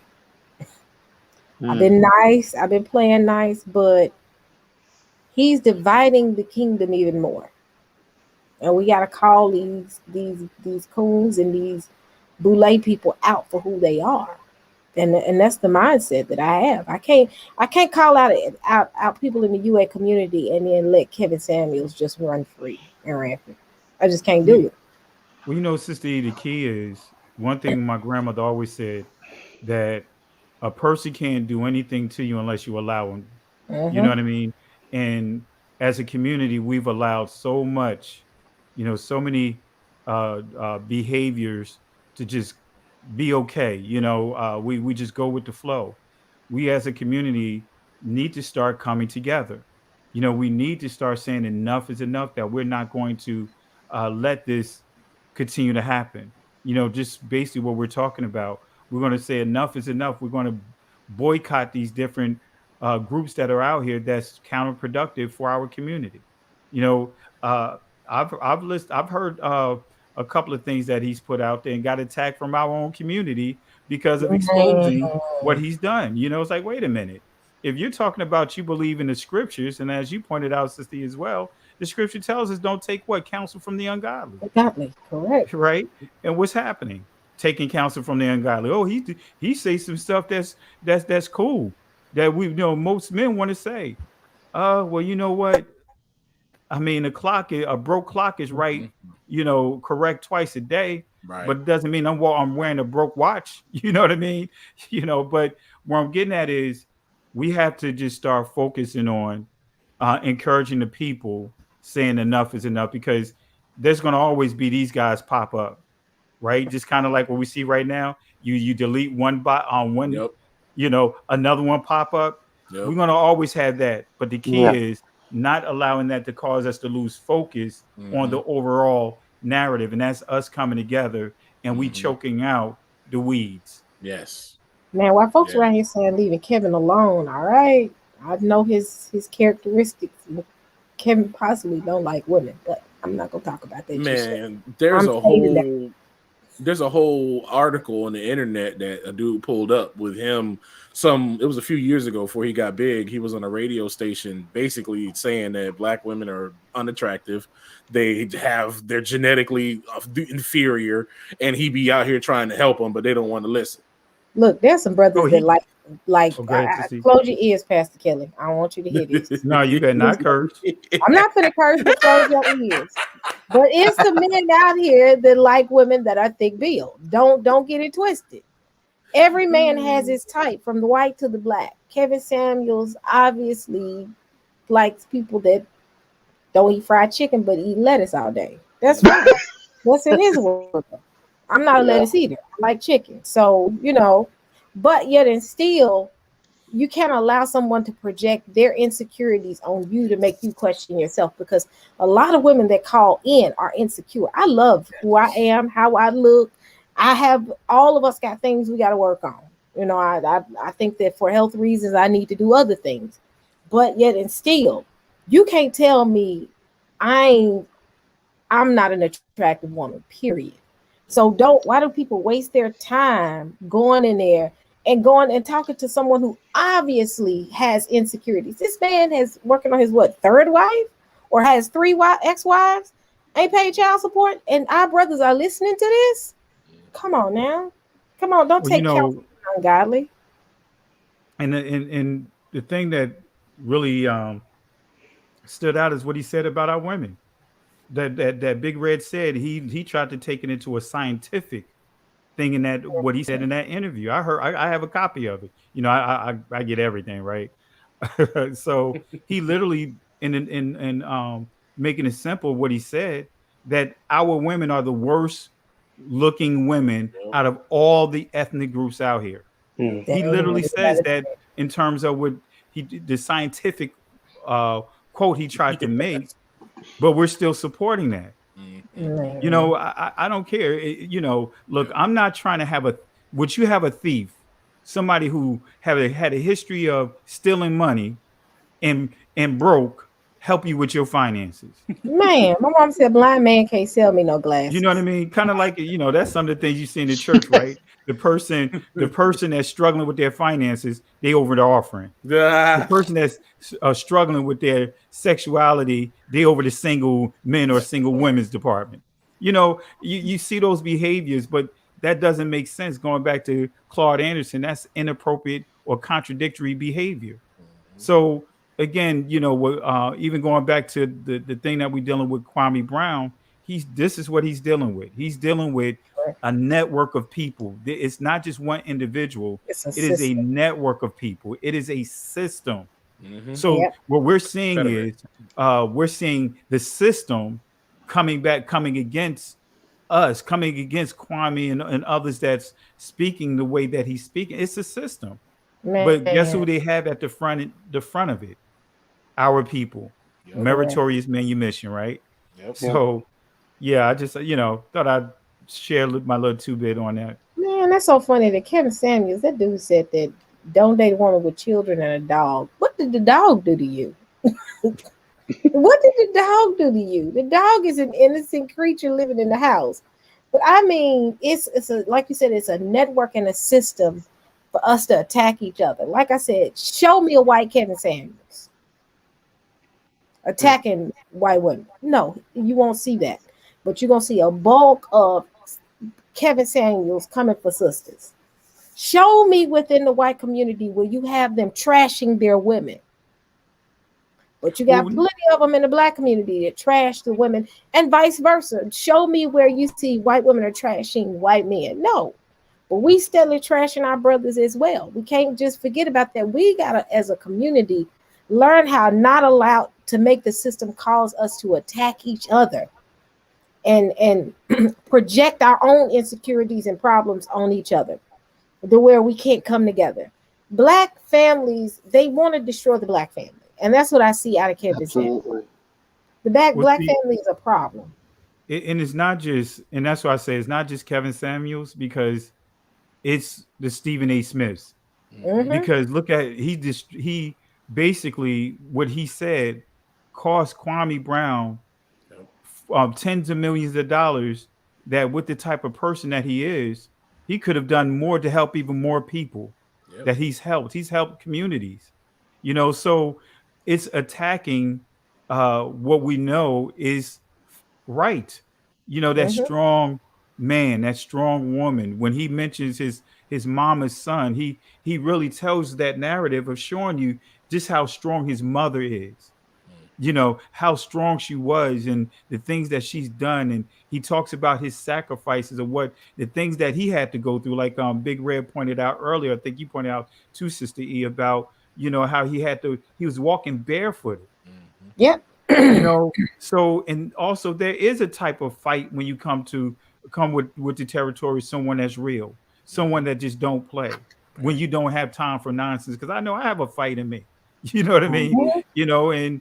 And it will raise up if you do this very things that's happening to Kwame Correct. Brown and Correct. others, because we've been subjected to that from our own people, that call themselves Christians.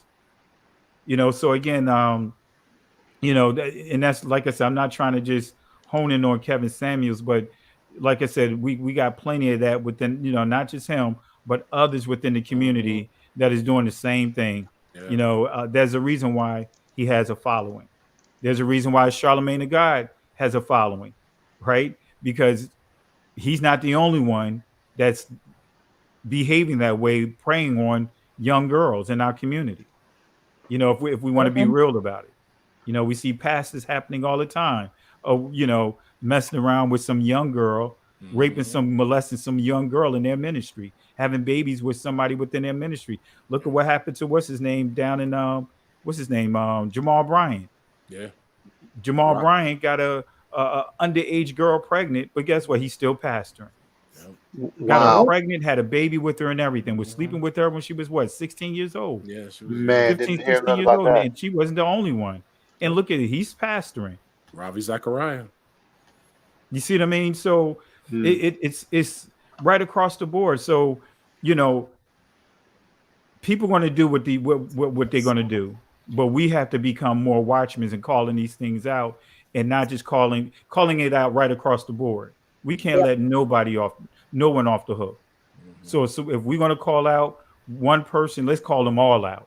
And that's Oh the yeah. point Kwame Brown is saying. Look, let's call them all out. Let's call it, and trying to spark that thought in all of us, saying, hey, you know what? We all are our mama's sons and daughters.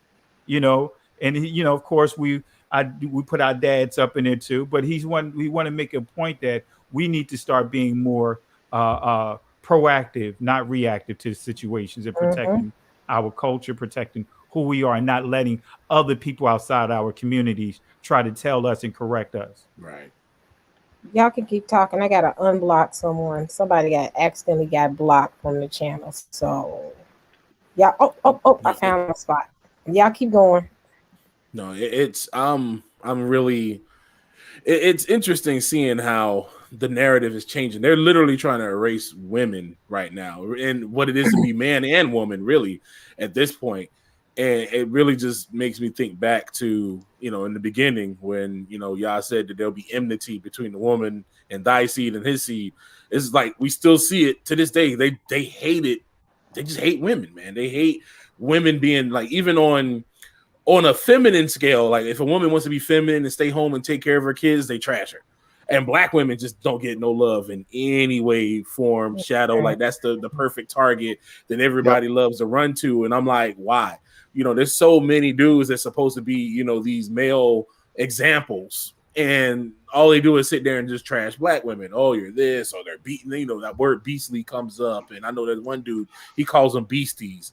And, all this crazy stuff. And I'm like, bro, this is what you don't understand is a lot of this is because black men haven't stood up and stood in the paint.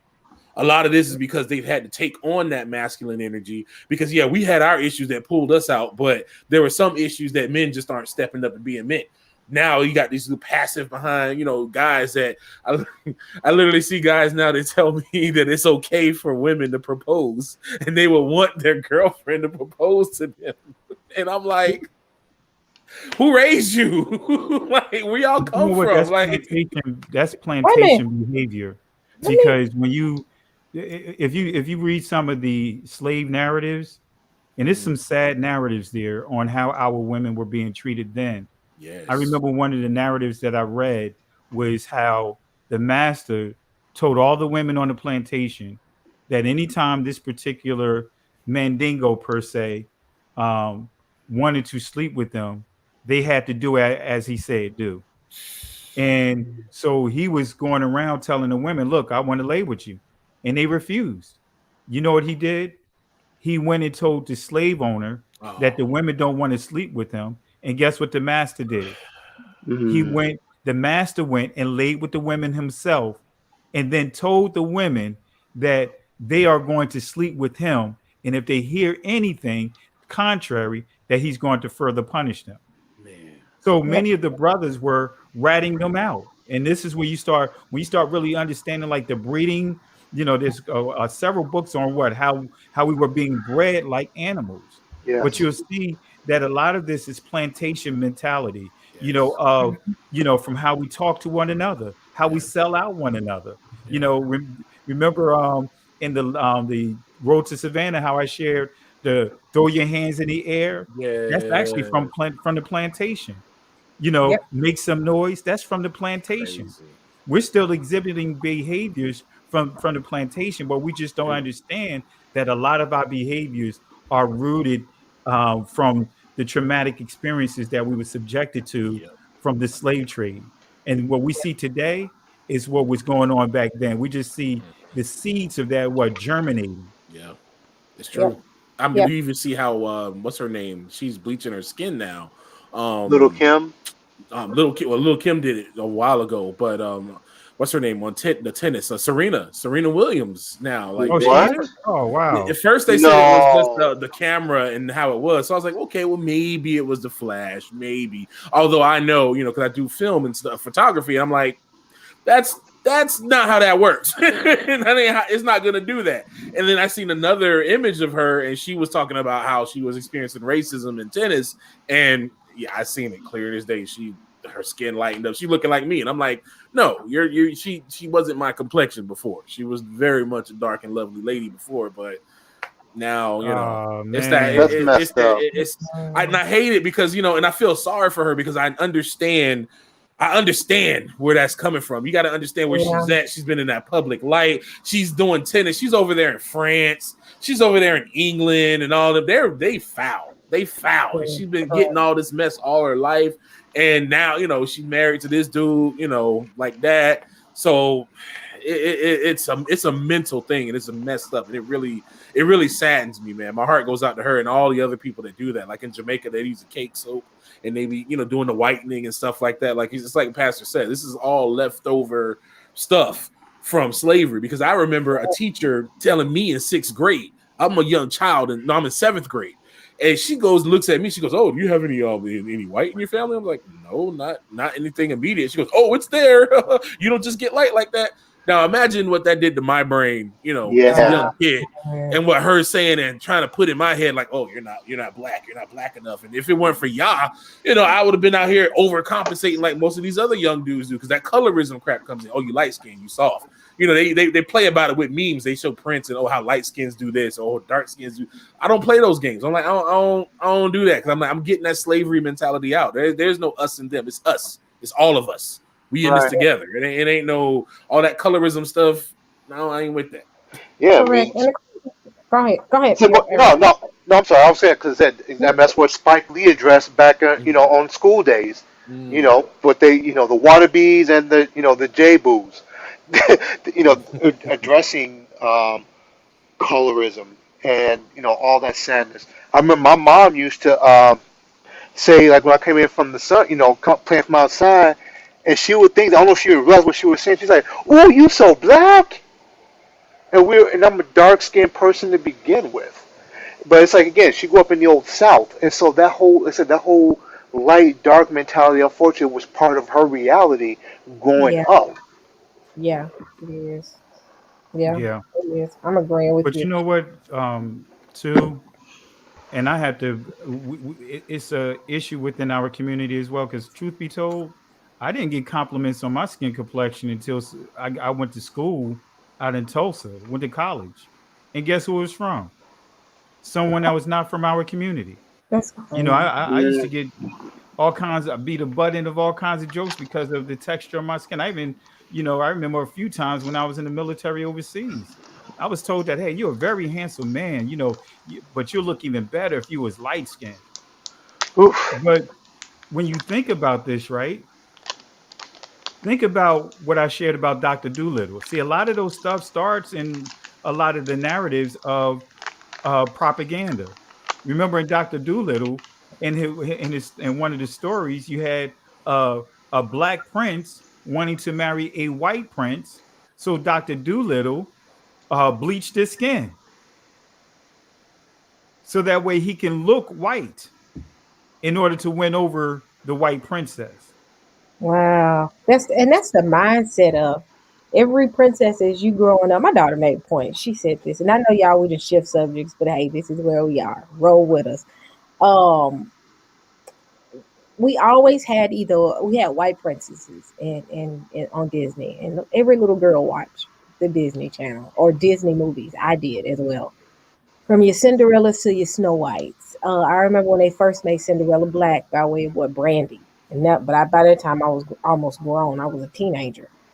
But my daughter said something. She said we finally got a black princess, and she's a frog through the entire movie. Yep. That right there stayed with me when she said this. She said she is a princess just for the first couple of, not even I think an hour through Frog and the Princess. Yep. She's black, and then after that she's a frog from beginning until towards the end. And then she doesn't marry a black man. She marries, I think, is the guy black at the end of the movie? I don't think he. No, he was like Indian. Yes, and I'm like, They oh don't let wow. black men and black women be together. You can't be together. Oh no. Definitely not. But No. that's like serious. That's like, but it's that colorism or black. I'm gonna be honest. Black women got it. I'm not saying my brothers don't have it rough. I love my brothers. Y'all know I do. But black women get. I mean, we can't do nothing. If Mm-hmm. Yeah. we were frown, we angry. Somebody book Mm-hmm. chapter verse said something that didn't sit well with me. He said black women need to be held accountable for the abortions, but who's paying for the abortions? And it ain't 19 million black women. That's right. It's a multitude That's that are having abortions. But when he said that, and look chapter verse, come on now, dude, come on now, who paying for these abortions? right. These women that got a bunch of babies, where's the fathers, or where is the father? Like these women Let's getting look at pregnant on their own. And you know what, correct. Cynthia? I didn't come into style until Wesley Wesley I Snipes Snipes. came out with New Jack City. You know what I mean? ain't You know know, Oh, I I, skin complexion. they when New Jack City came out, you know what I mean? Albie Shore Yep. went out of style with the medallions. You know what I'm saying? The African Yeah. I know, medallions was man. like the same people that was like wouldn't even look my way. All of a sudden, Wesley Snipes, and then you got In Vogue with the Yep. bald head dark guy, and Janet Jackson. Now all of a sudden we came in style. Like the used jeans. You know what I Mm-hmm, mean? mm-hmm. So, See, I but never had a problem with skin complexion, so well, I'm just saying that yeah, that's but it's there. It's been there Yeah. yeah. for quite Right. some time. Oh yeah. And again, when we start dealing with going back to Big Red's point, when we start looking at the history, Mm-hmm, we'll see how these behaviors began to uh, be injected or hacked into mm-hmm, our DNA. mm-hmm, Because when we read the scriptures and when we truly understand what ruddy means simply means beautiful dark skin, mm-hmm. right? That's what ruddy really means. It says that when you look up in the I think it's the theological encyclopedia under ruddy, it says the dark skinned Hebrews found great beauty in a clear complexion. Yep. Mm. So ruddy means that you have what beautiful dark skin, Mm-hmm. right? So, but where we are today is totally the opposite. Many Right. are ashamed. It's sad that I have to even talk to my younger daughter who's just as dark as me, and I have to explain to her what to look out for from our own people because of the color of her skin. This is before I have to. This is before I even deal with the communities outside it. But I have to start dealing with the different layers of stuff that's going on within the community. I Let me see Big Red's face. let me address this. Wait, Let what me just address happened this. now? Let me address this because see, This this is right here. something. Yeah, I saw This that. is this is something that I Mhm. could give this testimony from what Yahuwah had did within me and within my marriage. When I was upset with my wife and I was blaming her for stuff, y'all had to come and deal with me. He says, "You are the head of your household. You set the precedence for what goes down in your house. You can't sit here and want to be the leader, but not be accountable for the things that go on. As a leader of a team, if the team falls, I take the responsibility for that. I don't blame a member on my team. I take the responsibility. So as men, we have to take the responsibility. We can't blame the government. We can't blame all these other situations. We should have been following Yahuwah and rose above all the stuff that they threw at us, but we didn't. We fell out of our place. So to sit here and say, "Oh, it's the women's fault for lying down with these men," who was they lying down with? Correct, like she Right. did it by herself. It wasn't like she just like these women just sitting here and just all of a sudden just sneaking in men's rooms and just getting themselves pregnant. Like, oh, I'm gonna climb through Tyrone window and I'm gonna go get pregnant by him. Like, no, Tyrone was the one who came through with the Oh, whoop, the whoop. What's good, Ma? You look good. You looking clean today, and start laying down that game using his manly influence because he knows that the woman's desire is for him, and instead of using that to lead her to Yahuwah, he's using it for his flesh because he's unrepentant. So you can't sit here and blame it all on the woman because notice this, even Yahuwah didn't blame the woman. You're doing the same thing that your great ancestor Adam did. Because Adam was the one who had the authority. When Eve ate the apple, nothing happened. yep. Why did nothing happen when Eve ate the apple? When Eve ate the apple, they didn't go, "Oh my God, we're naked." No, everything was cool. Adam was like, "Oh, she ate it. Ain't nothing happened." Oh, well, it do look good. It smelled good. She ate it. It's good. And then he ate it. That's when it happened because Adam was the one that had the authority. Adam was the one who had the responsibility. He taught Eve what the rules were. Yes, sir. So he should have been the one to step up and tell that snake to get up out of there and tell Eve, "Nah, girl, you don't listen to them. You listen to me who's listening to Yahuwah." He didn't do that. And then when Yahuwah came and checked him on him, he didn't even take responsibility. He blamed Yahuwah through a remote way. He's going to say, "Oh, it was the woman you gave me." So don't sit here and blame black women for this nonsense. Be a man. If you want to be a man and be the man of your household, then be a man and say, "You know what? We as black men need to step up," which we are doing. A lot of us are doing, but we still got ignorant Negroes who still say dumb stuff and ignorant stuff. But being ignorant is not a bad thing. Being ignorant means you just don't have the knowledge yet. Being Wow. ignorant of the fact of what it means to be a man. what it means to have authority. It's not just a woman go and make you a sandwich because you demand it. It means you put your life on the line for those women. It means you look out for the women that are out here. You look out for these young children because we are the ones that are responsible for them. We have to be men as a community. It takes a community. They say it takes a village. We have to do that. We can't sit here and point the blame game. We should be the one. Yahuwah say help the widows. If we see where our brother ain't stepping up, we should help them. Not sit here and talk about them and talk crap. That's what the world does. We don't do that. We're not built that way. That's not what we do. We have to follow the way Yahuwah told us. He made us leaders. We are to be stewards, not to be sitting here blaming the women for it. And to your point, Big Red, when you read Isaiah, because many will talk about the hardy women in Isaiah chapter 3, but you have to go back a couple of chapters, and you'll see the hardy men that they came from. You will see why the children, the young princes was, as it said, start rising up and becoming a problem within the community, running the community, because it starts off the men in the first chapter tells you the men was out of order. The men wasn't in their place. So it had a rippling effect on everything. Yes. The young men did not have the older men there, the men to really guide them. Kind of like when you deal with elephants. When elephants get into what they call it, musk or whatever, the bulls, I remember they had these young bulls that they raised up and they began to, musk or whatever, and they began to be violent. They started killing some of the women, the female elephants. They couldn't control them. Guess how they gained control of them? They went and got some mature male elephants and brought them in. And guess what? They handled those young bulls that did not know how to control the chemical, the change in their bodies. So they brought order among those young elephants, those young bulls that was going around destroying everything. They weren't just destroying the female elephants. They were destroying rhinoceros. They was doing all, but it starts with what? Understanding how it's important for the elders. The scripture makes it clear. The elders are supposed to what? Teach the younger. Yes. And we see the illustration in the scriptures. So if the men, we have to start off by what? Taking accountability. Yes. The problem is when you have someone like a Kwame Brown that's speaking out, right? Now you have what? That spirit rise up, not wanting to what? That spirit of not wanting to take accountability and start attacking it.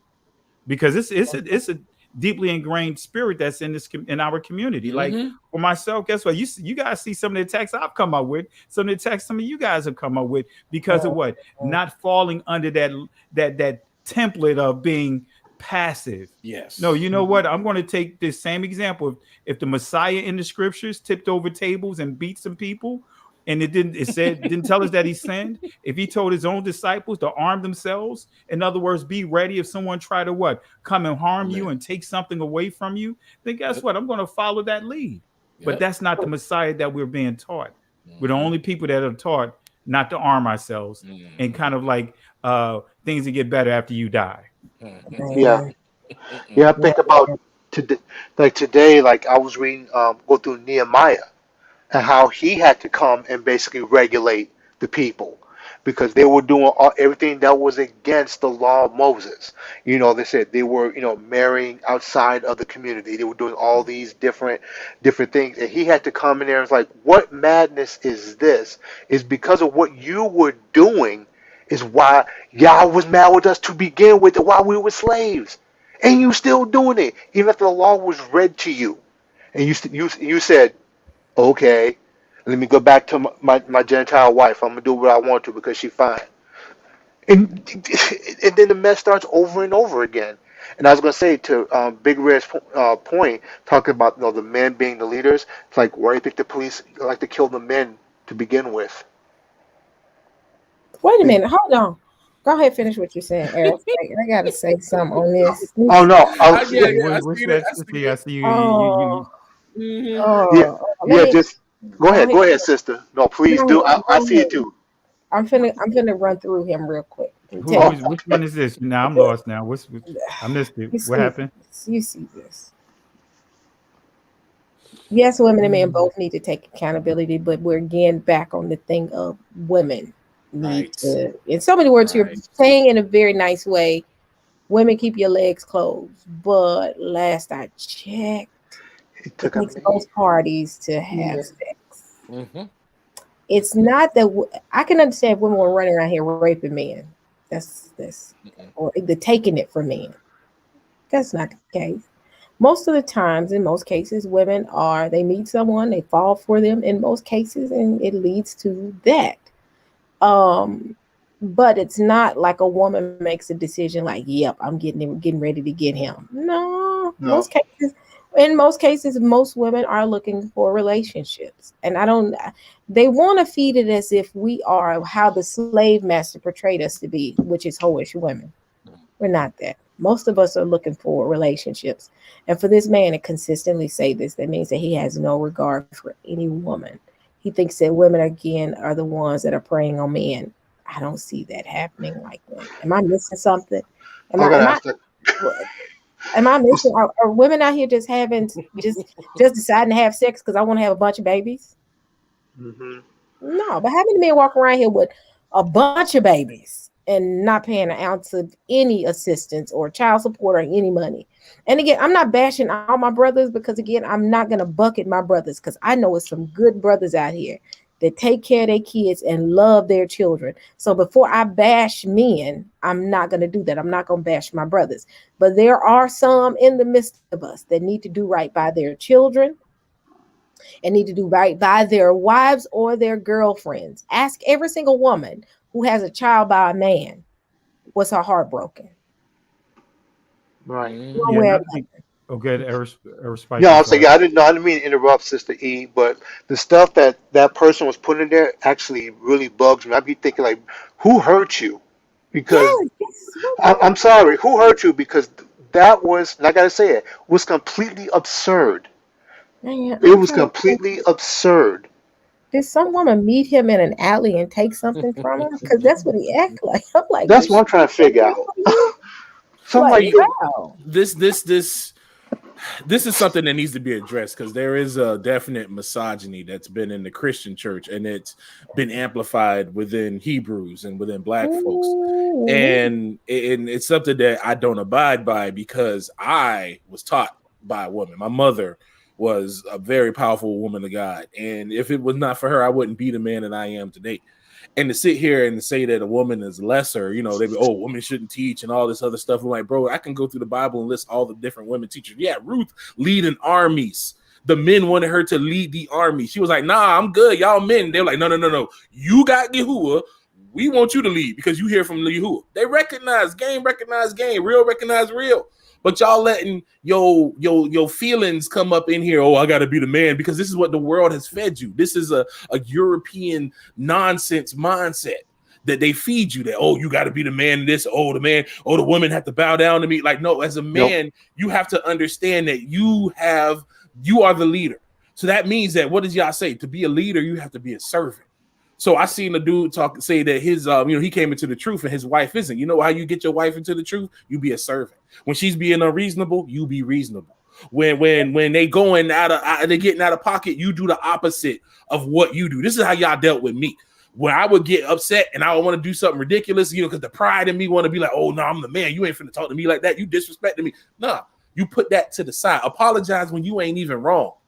When you Correct. ain't even wrong to apologize. Because see, y'all gave us the great. See, people always want to say, oh, women serve women serve your husband, but they forget y'all said love your wife like Christ loved the church. I don't think That. Mm. people understand the depth of what that means. Look at all the nonsense that you do to Yahuwah, all the sin and all the foolishness in your heart, and he still take you in, and he still bring you in.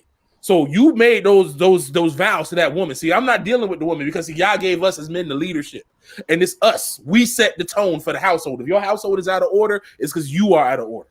You have to set the tone for the household, and you can't sit here and pass the blame on something else. Because guess what? You're not gonna do nothing. You're not gonna win. That's why you got this nonsense I hear called MGTOW, men going their own way, because you got these men who don't want to take accountability for what they do. Yep. They don't want to take accountability for who they are. They always want to say, "Oh, the woman want to put her leg out here and she want to do this." But you out here spreading your seed. We're anywhere and everywhere like you've been bad enough. But how you going to blame the women? No, Correct. you can't do that. You can't Nope. do that. You have to look at what you do as a man. And how we do is if we're the lead, we have to serve. That means that if you are a man with a wife, you serve. Even if she's being irrational, you gotta humble yourself. I can tell you from experience That's right. that when you humble yourself, it'll go far. And Correct. even with Correct. I deal with a lot of pastors that, and I've made it clear to many pastors, it's okay to build your ministry off of women, but you don't want them to be respected. You know, you don't want them to teach. It's all right to build your ministry, because I can tell you straight up, you know, how the hustle that men pastors do to get money out of women. Get money. I can tell you straight up that it was explained to me or how to do it, you know, and I looked at them like they were crazy, you know. But again, you know, as you pointed out, it starts with accountability, starts at the top, period. You know, my wife and I, guess what? Even though I'm the head of the house, she understands that. But guess what? It doesn't minimize her value. Yes. She still has equal value in this marriage, because guess what? If she didn't, or you know, if I belittle her, you know, minimized her value, her importance, then guess what's going to happen? Our marriage is not going to last. So Correct. she's equally important, you know. But I don't abuse my authority by saying, "Hey, you know, you're going to do this." No, that's abuse. But when you really understand what marriage is, you know, guess what? It's understanding each one of us have a role and responsibility. And when it's all said and done, I'm going to be protective of this house. Like you pointed out, Big Red, I'm going to lay down my life, not just sounding like I'll die for you. No, not just that. No, when I lay down my life, I'm going to go out here and work like I should work. I'm going to go out here and produce like I should produce. If guess what, my wife would never, I'm not going to never put her in a place that she got to stress about resources. Why? Let me handle that brunt of that burden. I'll take care of that. Let me handle that. You just focus on doing what doing what you do. You know what I mean? Be happy. You know what I mean? Just give me the one big piece of chicken, like Chris Rock says. You know what I mean? That's all I want. Just give me the one big piece of chicken. You know, but where I'm getting, back to your point, this is where we have to start understanding what community is. What we're talking about is community. Yep. I'm teaching on that right now. I'm going through the book of Numbers in our Bible study. And when you start understanding community, there's a role and responsibility for everyone, right? Contrary to what everyone believes, not everyone is a soldier in the army of the Most High. When you start understanding, when you look at Israel as being a body, you had the army playing a role, right? The first part of Numbers, the first chapter, they deal with selecting able people that's able to be an army, 20 and older. Then from there, they dealt with who the priests, but the priests had their own separate functions.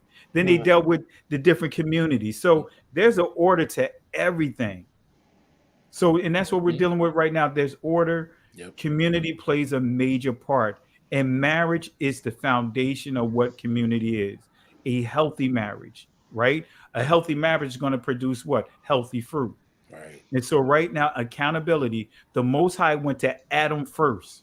He didn't go to Eve first. He went to Adam first and asked, "Hey, man, where are you?" That's an identity issue. Where are you, man? Adam, I know I see you, but do you know where you are? Yes. You know what I mean? You took the woman right on with you and came up with a solution to hide yourself. Instead of saying, you know what, I'm going to take accountability. You know what, y'all, it was me. You know what I mean?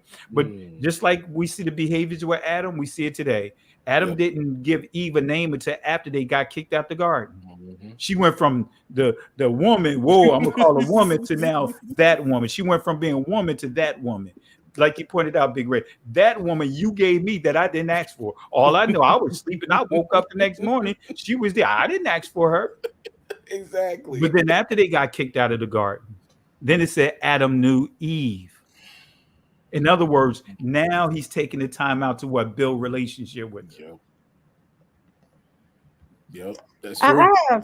I have a point to make. Someone says that what concerns me is It's a new thing out now, or not new thing, but most, I want to say not all, but some toxic men tend to say that black single women are so independent that they don't need a man. Let me clear this up because I'm black and I'm a single Mm. mother.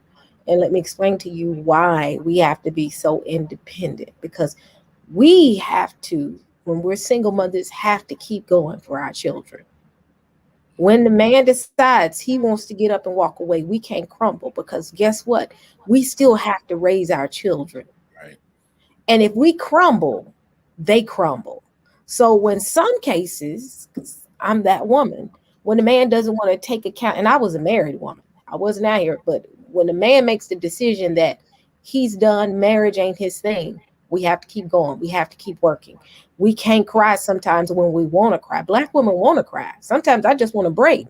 But if I break, guess what? The child comes up short. My daughter comes up short if I don't get it together and suck these tears up and keep moving. That's why in most cases we have that attitude, because we can't break. Because if we break, the children break. We don't get the option to get up and walk out, even though we wouldn't dare take that option because of their maternal instinct. We have to take that role because we have to maintain our children. We're not doing this thing because we love it. I tell people all day long, when I meet the man that the Most High puts in my life, I'm going to thank him. And I'm more than happy to take the role of the wife because I've done it before. But as of today and now, I got to keep going, because that independence is what's keeping my child eating, keeping her going, being able to sustain and do what she needs to do as a child and as a teenager to be a productive woman. Because again, if I break, that's it. And it took a strong woman to say, when I was ready to break, when he walked out of my life, to say, if you break, where is she gonna be? Mm. So that's why we're strong and we have to be independent, because that's all our children have is us in some cases. Because best believe sometimes when they walk away, they gone. And I'm not saying all, but I'm just saying they walk away, and I'm not mad about it. I praise y'all for everything that he's blessed me with. But for people to say stuff like that, ask that black woman, why is she independent? Because she has to. She has to not only be a strong woman, she got to keep the predators out of her house if she has a daughter.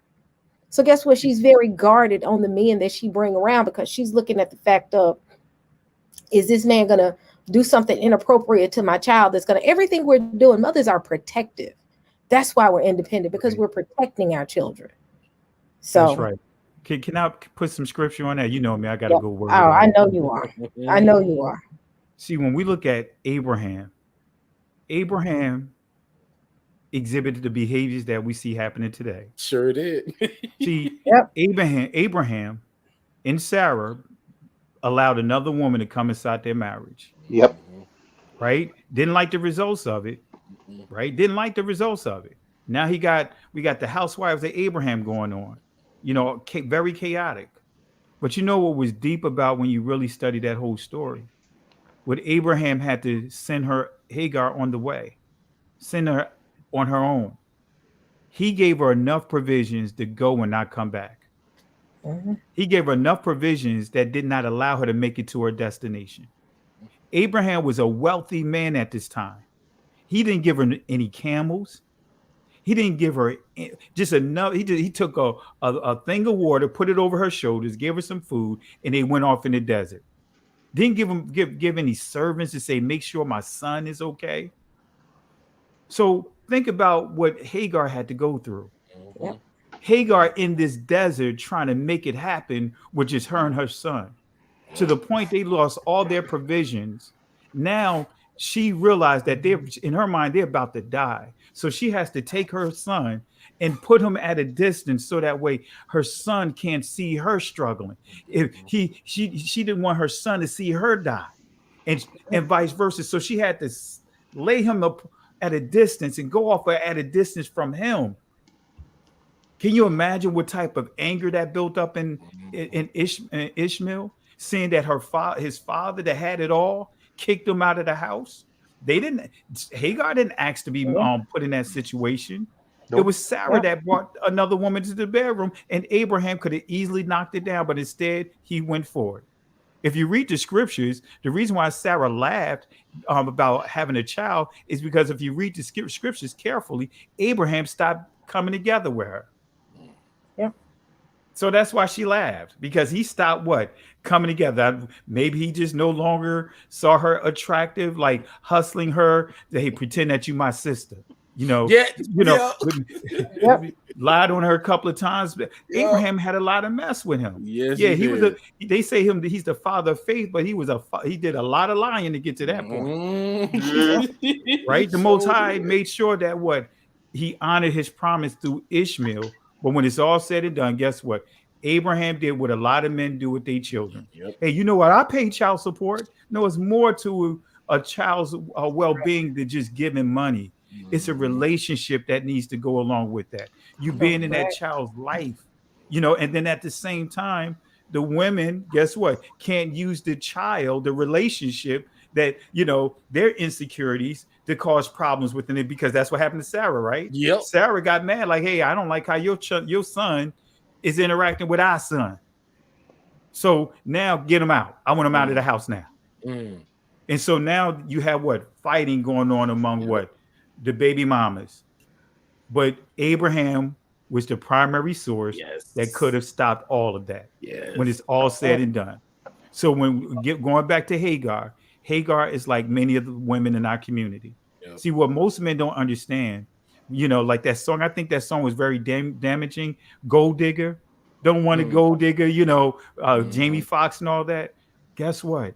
A woman's natural for a woman to seek security in a man, because guess what? The woman want to make sure, can you handle this? Because a woman is giving up a lot of her security to be dependent on this man. And if that man is not showing her, making her secure, her behavior is going to be based upon, wait a minute, I don't feel secure right now. You know what I mean? So that's one of the things that we miss. It is okay for a woman to require certain things, because that's where truly a father comes in. When you look at scripture, hey, are you taking my daughter from this house into a house? Look, you see this house that we living in? I want to make sure that the standards is the same, if not better. You're not bringing my daughter out of here and taking her to an apartment, are you? You know what I'm saying? You're not going to be living in a hotel, are you? So where I'm getting at, going back to my point, is that it starts with the men being more understanding and really being in a place that we need to be. But like I said, Abraham exhibited the behavior like many of these brothers do today. Hey, I paid child support, and that's it. Abraham gave Hagar enough provisions for her to go and not come back in his face. Correct.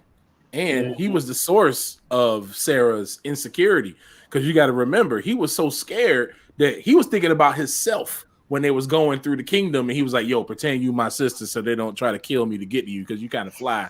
So I'm worried about myself. Instead of protecting her and standing up in the paint and saying, yes, this is my wife. Yeah, if y'all want to come at her, hey, come at me, bro. It is what it is. And, we call him the father of faith. But remember, Yah showed us his points of not so much faith, because he didn't have enough faith to believe that Yah would keep him through there. He almost sold his wife off to another man, almost got that man killed. But you can't imagine how Sarah felt. Imagine how she felt that, dang, this dude would rather me be his sister than he ain't going to protect me. He ain't going to come at me. So see, that's a seed that's planted in her mind. That's why she felt that type of way that she felt about Hagar, because she was like, yo, if he ain't, if he'll give me up for this, if she can have this baby and her baby, prove to be better than my baby, or what if this happened? Like she got, how that gets when your mind start playing all them games, and she went there with her mind. So he was the root of it all. So you can't, you can't come to me and say, oh, the woman should have did this, the woman should have did that, when there's a man involved. And even if it's not the man involved, then it was the father.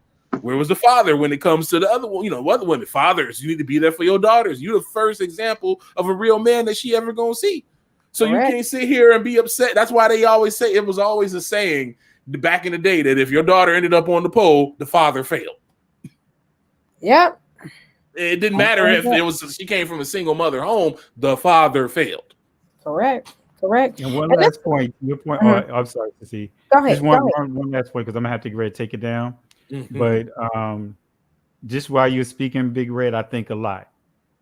Lot was a man that was filled with good intentions, right? It seemed like it was good intentions for him to protect the angels, but look at what cost he threw his daughters up Yep. under the bus. Yes. He's supposed to be protecting his daughters, but he offered his daughters to be molested by strangers. You know, it tells you what Lot's disposition was, because Abraham interceding with them, and he's going by the 50 to 40 to, you know what that number is? That's the men that left Abraham's presence with them. That was with Lot. Remember, their servants was clashing with each other, so they had to separate. So Lot didn't just leave by himself.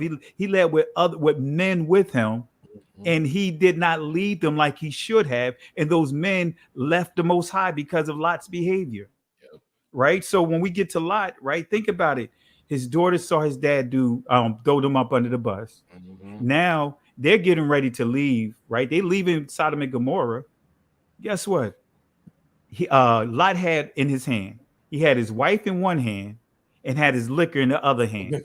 Because how did the daughters get the liquor? How did they get the alcohol to get their father drunk? What if Lot had both hands on his wife versus one hand? Could he prevented her from turning back? Absolutely. See, we got to do things, be 100% committed.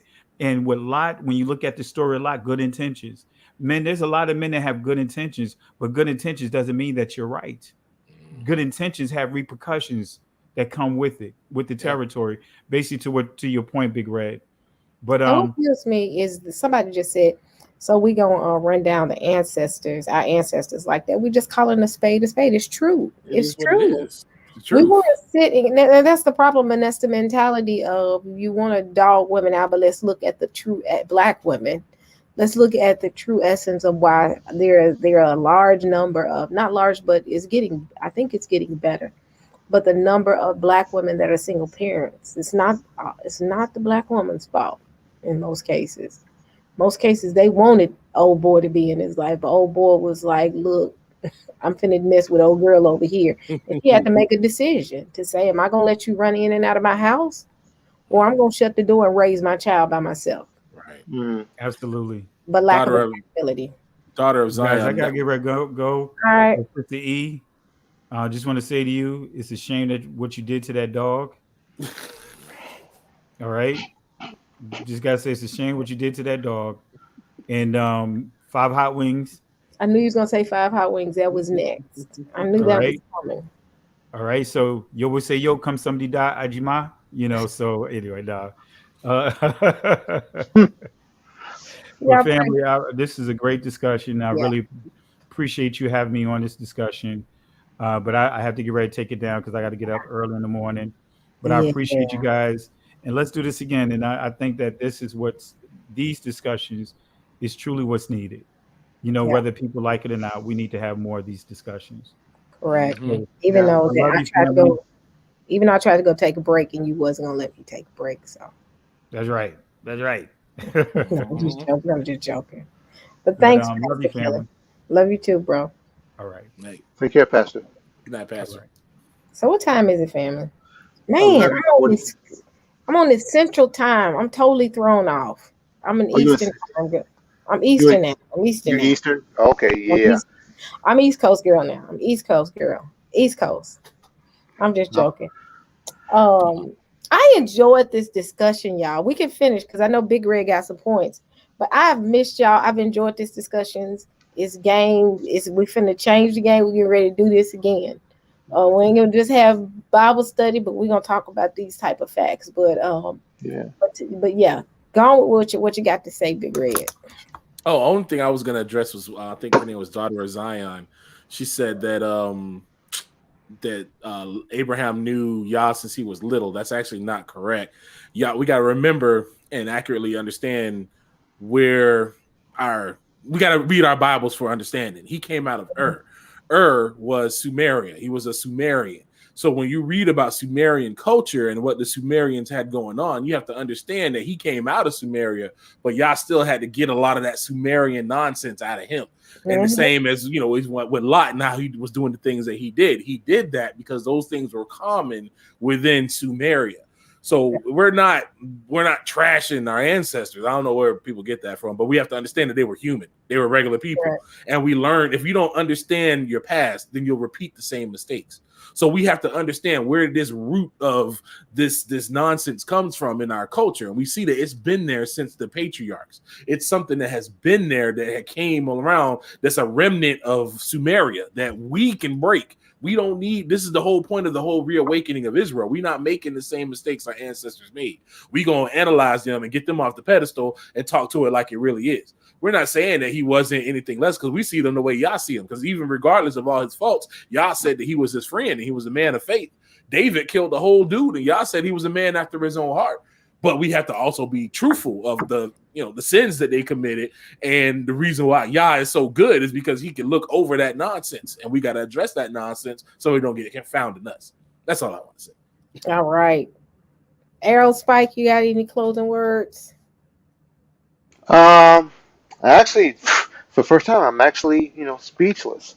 It was no, say tonight was really really good, and just to talk about just that, the gatekeepers that are out there that do the will of white supremacy, whether they realize it or not. They are putting their own people down, putting us even in peril with their attitude. As long as they keep saying things like savage and directing those terms and stuff towards us, they're going to keep that same narrative going.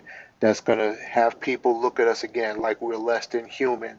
So when when police come and when they take our lives, without any regard to it, they have the idea of savage. These not really even human beings. So yeah, these guys have to be called out and put out there, put them on blast all the time. It's like, no heroes. There's nope. You said it, you did it, you put the people in jeopardy. So your name is out there now.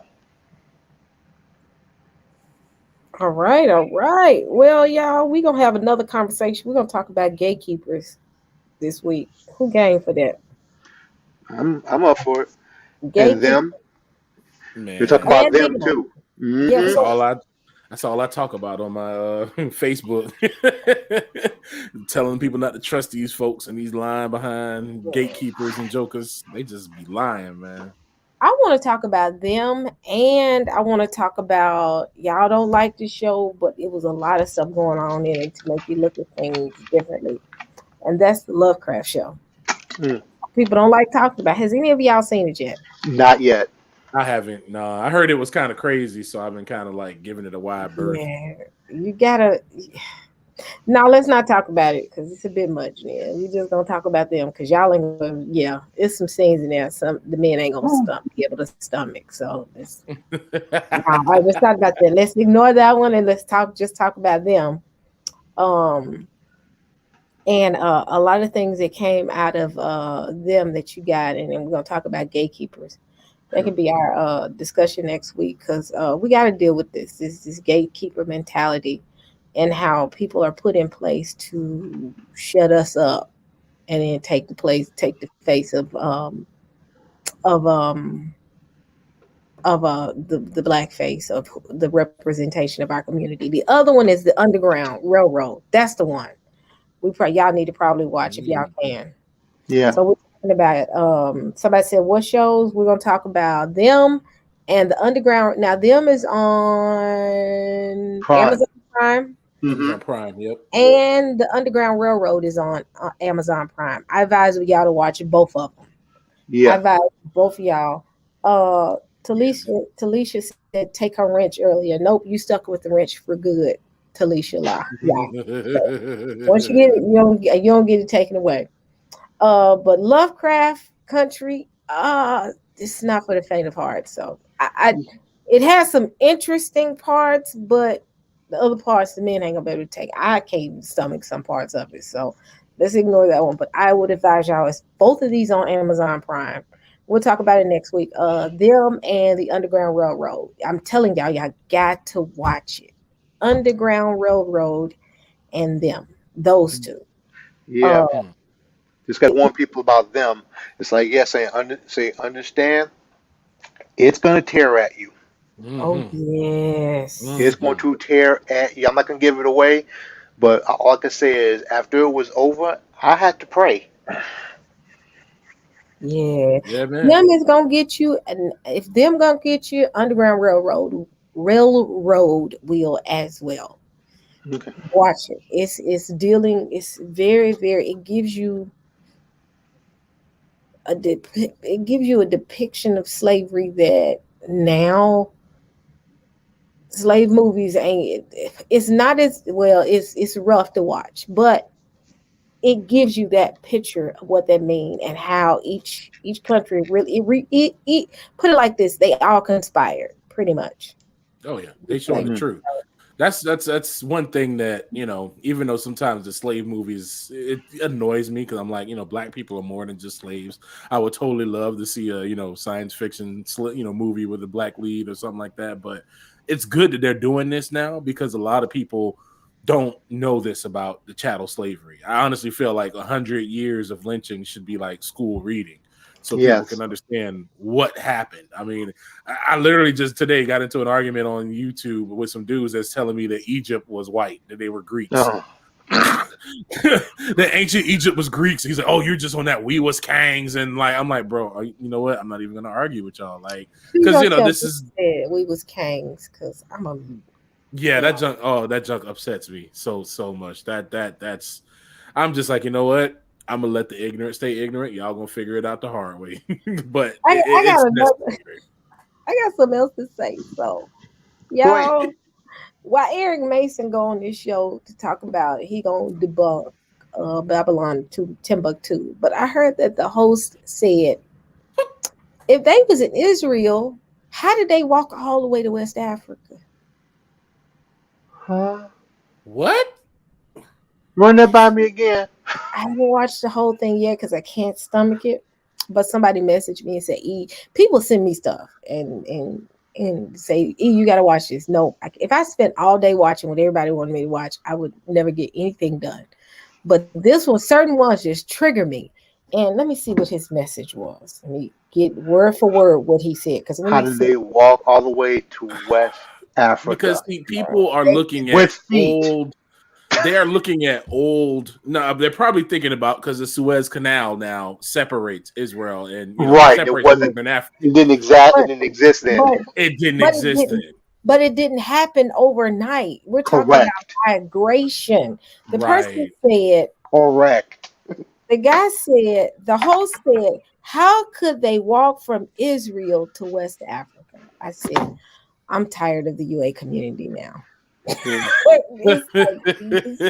stupid questions. The same reason. Oh. See, I get ignorant. I start singing. Put one foot in front of the other. Thank you. So let's just get away from the limba. Limba, they didn't come from Israel. We ain't gonna. Oh, brother. We really say that with all the confidence. Like y'all really just reaching at this point. Y'all just. He said it with his chest, huh? Yes, with all the. I gotta watch it. I just gotta get my mind right to watch it because pretty much I can't with these folks. I just can't. I can't. Instead of trying to follow up and work with the people that are actually trying to do the research, they just throw any argument out there just you too dark to be from Israel. Next thing you know, somebody gonna say something stupid like that. Like it's just like I can't anymore. I just can't. But right there. That's dumb. This is dumb. Eric Tinsley. I love it. Yeah, I know, right, Eric? All the statues, all those brown people on the doggone walls, all the statues and stuff. It's just all it's all fake. It's all a fabrication. It was really these white folks was just painting those. What happened was the paint just got darker over time. That's really what happened. Right. Chemistry says no, but okay. Yes. I can't. That don't make no sense, man. Like it's. I tell people all the time. I'm like, I can understand. Yes, during the time when they were invaded, that's when you can maybe pull up a mummy with some straight hair or whatever. But every time you go into them old sarcophaguses, they come up with hair like mine. They're not coming up with Becky with the straight hair. They ain't coming up looking like that. That's Man. there's they and then I'm from the South. I'm in Florida. White folks don't do well with the sun. Right. And this is Florida heat. We got, that muggy, humid heat. That's that dry desert, straight up heat. Bro, you can't sit here and tell me that these folks is out here with no SPF 50, 15, and all that stuff, just running around doing everyday stuff. Like, come on, man. These people delusional, man. They are. And I've heard them say things like, "Oh, they were black, but they wasn't your type of black." What does that even mean? So the sisters, You're not black. They're not black like what we consider black to be now. What is it then? so I would ask them like, have you seen the people in Eritrea and Djibouti? Have you seen what they look like? You look on their pyramid walls. I mean, in the pyramid walls, they look like them because that is them. They darker than us. What is y'all talking about? They act like we just a new form of black that just surfaced. Like Right. that Right. your black is different from their black. I've heard them or either say Christ was brown or black, but not your type of black. Mm-hmm. What? They try to use the current ethnic mix of the Egyptians and all the people over there in Palestine and all that Lebanon and all of that. And I'm like, you got to understand that these people have been colonized.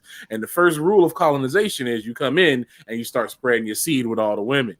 It's the reason why the Aborigines in Australia, they used to have hair like mine. Now Aborigines they'll have long, straight, like European hair. They have it that way because when the Australians first came there to displace the Aborigines, they tried to outbreed them. So they would literally just start breeding with them aggressively to try to breed them out. But of course, it didn't. It didn't work.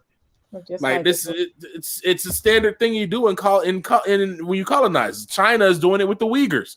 They take the Uyghur men and they put them in the prisons and the work camps, and then they'll see a naturalized Chinese citizens to go into their wives. So that way they'll break out the Uyghur bloodline and make them all naturalized Chinese citizens. That's a standard thing. So you can't sit here and tell me that based on current migration patterns, that's what they looked like years ago. That's ignorant. But they do it on purpose. It's a willful ignorance because people don't think that far to say, wait. But there was a time when Egypt wasn't under European rule. So what did they look like then? Right. Yeah. Somebody asked me, one second. Somebody asked me what's the name of the show. I don't want to give this guy subs but maybe he needs to feel all the heat coming from this community. It's called Relentless Pursuit of Purpose.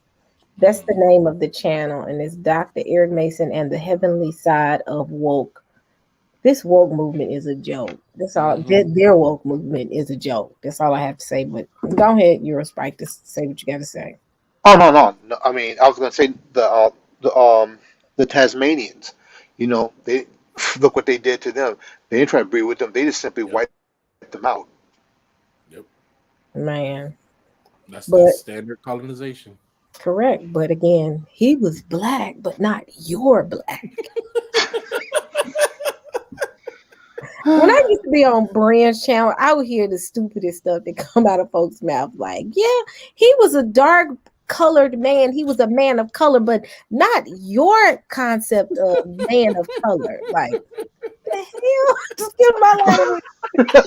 I'm glad that's still ain't on here, but that's what I was saying to myself. Bro, they do the most craziest mental gymnastics. Like I've gone into like skinhead forums and look at them. Like they literally had a discussion one day saying, when did Africa switch from being a predominantly European continent to having more Negroids? And I'm like, you really think that Europeans lived in Africa, in the desert, in the heat, when y'all can't even be on the beaches in Florida without burning? Okay. Okay. I've heard more dumb things. Like another thing I heard was Christ wasn't white, but he wasn't black either. I've heard that too. I'm like, I'm so afraid. He was all nations. He had the blood of all the nations in him. Yeah, but he's in the desert. He black. And again, But the thing, what's crazy is they're upset about the color. We've never been upset about the color of who Christ was. When he was white, we loved him. When he was Arabic, we loved him. Even when they tried to make him Hispanic, we loved him. It never changed with us. But the moment somebody might say, hey, wait a minute, I think he might be a man of color. Oh, no, not your form of color. He's a different type of black. I'm like, how many types of blacks are there? Tell me, because they no, didn't have negroid features. I'm like, oh my gosh, these are black people that say stuff like this. Like, Kaya is absolutely right when he said we'll be angered by a foolish nation. That ain't never been a lie. Because I mean, just look at the stuff that's just even in the culture that's just going on right now. The people that they listen to. I mean, look at the president. Look at the last president. Look at this current president. It's like, if you can't see that this nation is going down the pooper, that's I mean, man, I'm trying to ride it till the wheels fall off. I'm finna have a good time because it's easy, man. I'm not gonna lie, my Schadenfreude is so strong because they getting mad, because Superman getting cast as a black dude, and a lot of they little white superheroes turn black. But I'm like, y'all legit whitewash whole real people in history, like the 9/11 story. Remember that 9/11 movie that came out when they were talking about all the little propaganda behind 9/11? There was a Marine that ran around and helped people out, during that was on Ground Zero. They cast it as a white dude. The dude was black, but he never came forward because he said, I didn't do it for all that. But when they cast him as a white dude in the movie, he came forward. He was like, hey, wait a minute. I got to come forward now. I ain't white. I don't know what they did. Like, this is a real life man that's still alive. He's not dead. And they casted him as a white man. Man, I can't. That's what we get. That's what we get. Moses have been white for decades. Right.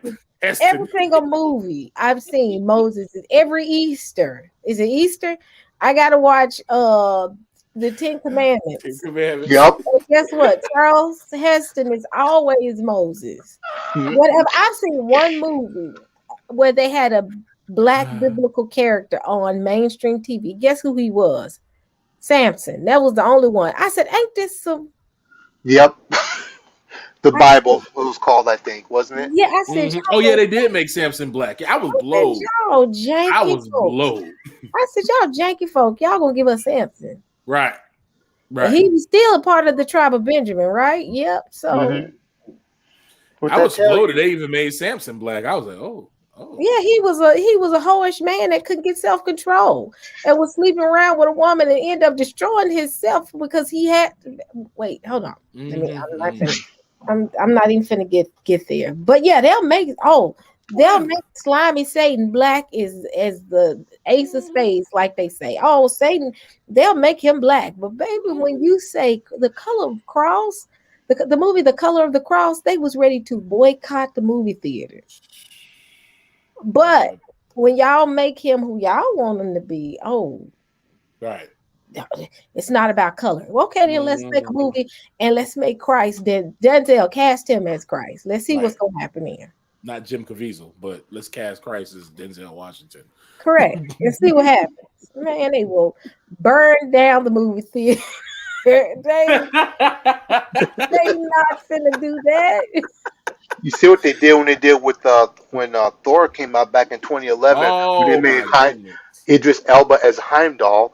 The white supremacists lost their ever-loving mind. This is a white city. They were Nordic. I'm like, but you got Egyptians, white people looking like Kevin Sorbo and all. It's like, shut up. They were ready to boycott the movie Little Mermaid because they made Little Mermaid black. So what you think? Yep. Yes, I'm like. But mind you, now they call themselves giving us representation. This is why I always try to tell, especially us awakened Hebrews, we got to throw away that old political mindset they gave us because they always try to say, "Oh, they're allies, they're on our side." It's just like your daughter saw with the princess movie with the Princess and the Frog. Yes. Every one of their animated movies with black folks, they always write us out of the picture. They had that one with Will Smith when he was the secret agent. They turned him into a pigeon. And then they had this last one that just came out, Soul. They So turned him into a cat and had the white woman in his body. Well, it was technically the blank soul, but it was the voice by a white woman. So you had a white woman in a black man's body the whole movie. Like, Oh, I've never seen that. I saw some of that. I cut it off. I said, I'm so tired of these movies. I'm so tired. I mean, if they knew, but when they cast black people, they want to cast us as if we savages in the bush with bones in our noses and find out our ancestors had a hand in building great colleges. Now all of a sudden, wait, that doesn't have anything. No. Let's talk about these racist movies. I mean, Hollywood. Who owns Hollywood? Ding, ding, ding, ding. Come on now.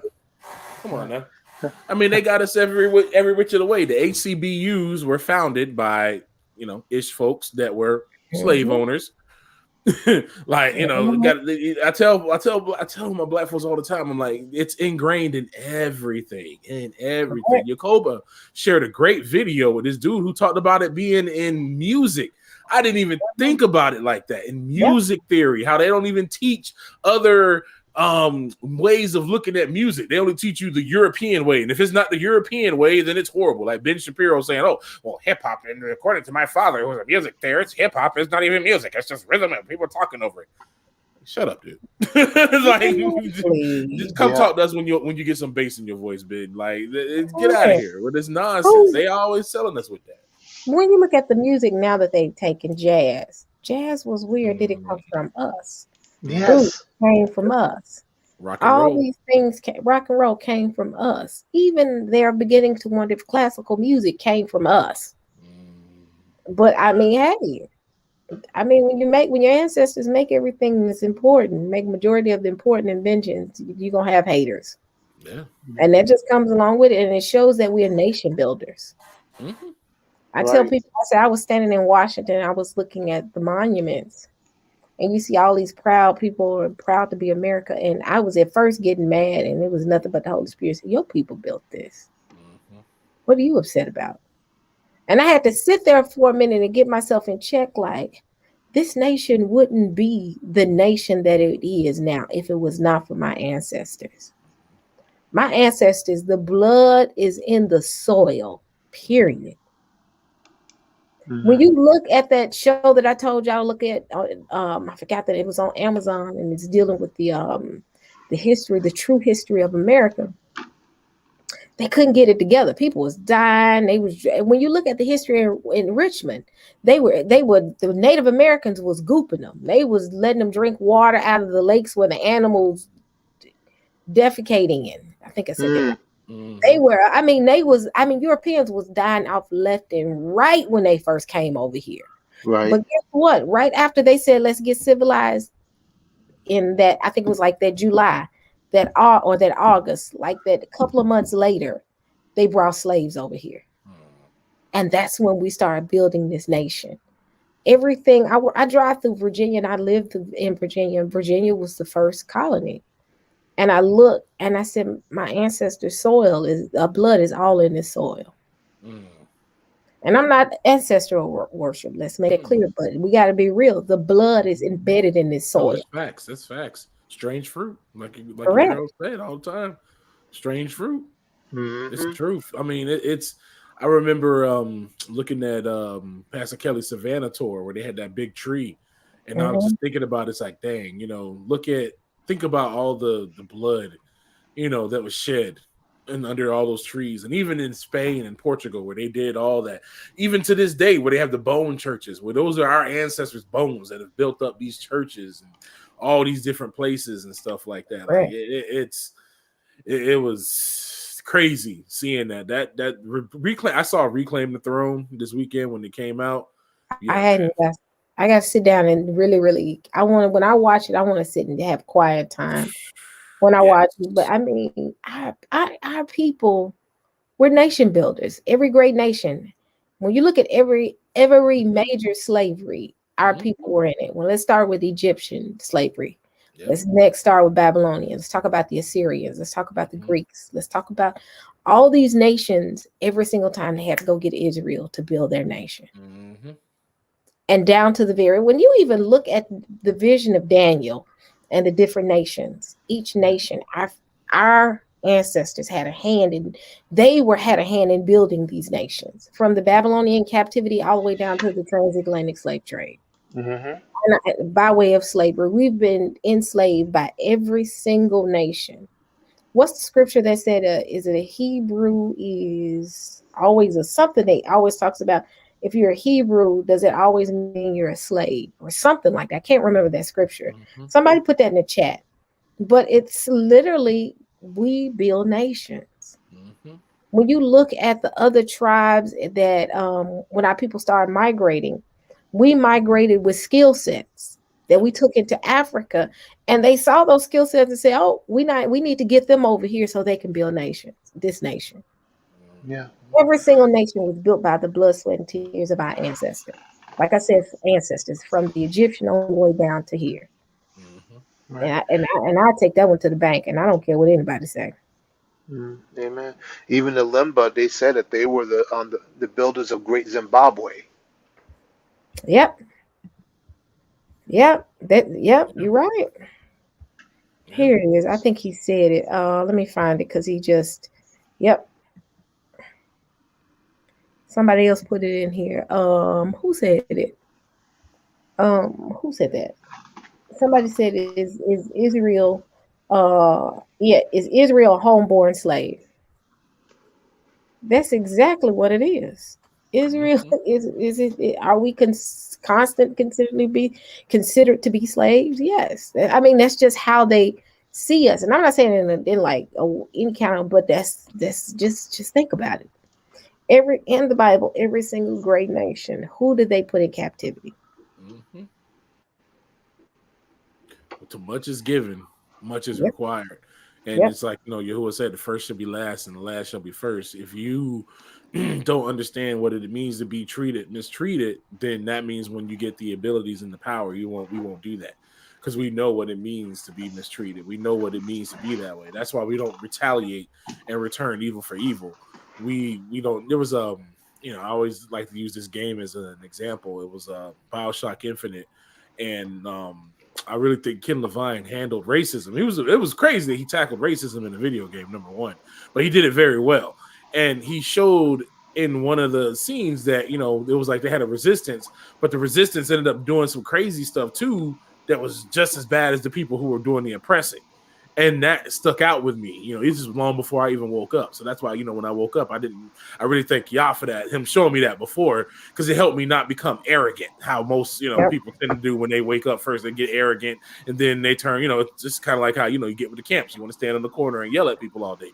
But you got to realize that that's not the way to do it. Just because they acted that way doesn't mean that that's what we return unto them. And there's power in that. There's real power in that. People think that that's weak, but there's yep. power in being above, the nonsense, because Yah's gonna recompense himself. It's like Yeah. somebody said that the blood is crying out to Yah. That's true.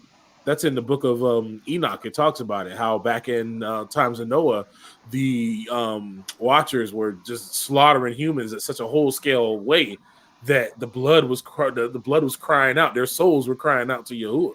So that's a real thing, and Yahuwah is not asleep, because as you see right now, America and the world going through it. Australia just having a mice plague. I'm talking about they having mice everywhere. It's Like crazy. roaches.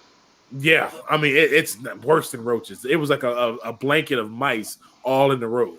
Like it's crazy. It's biblical proportions. They try to say, "Oh, it's climate change." Nah, that's No, bro. it's a plague. I mean, it's a bad plague of mice.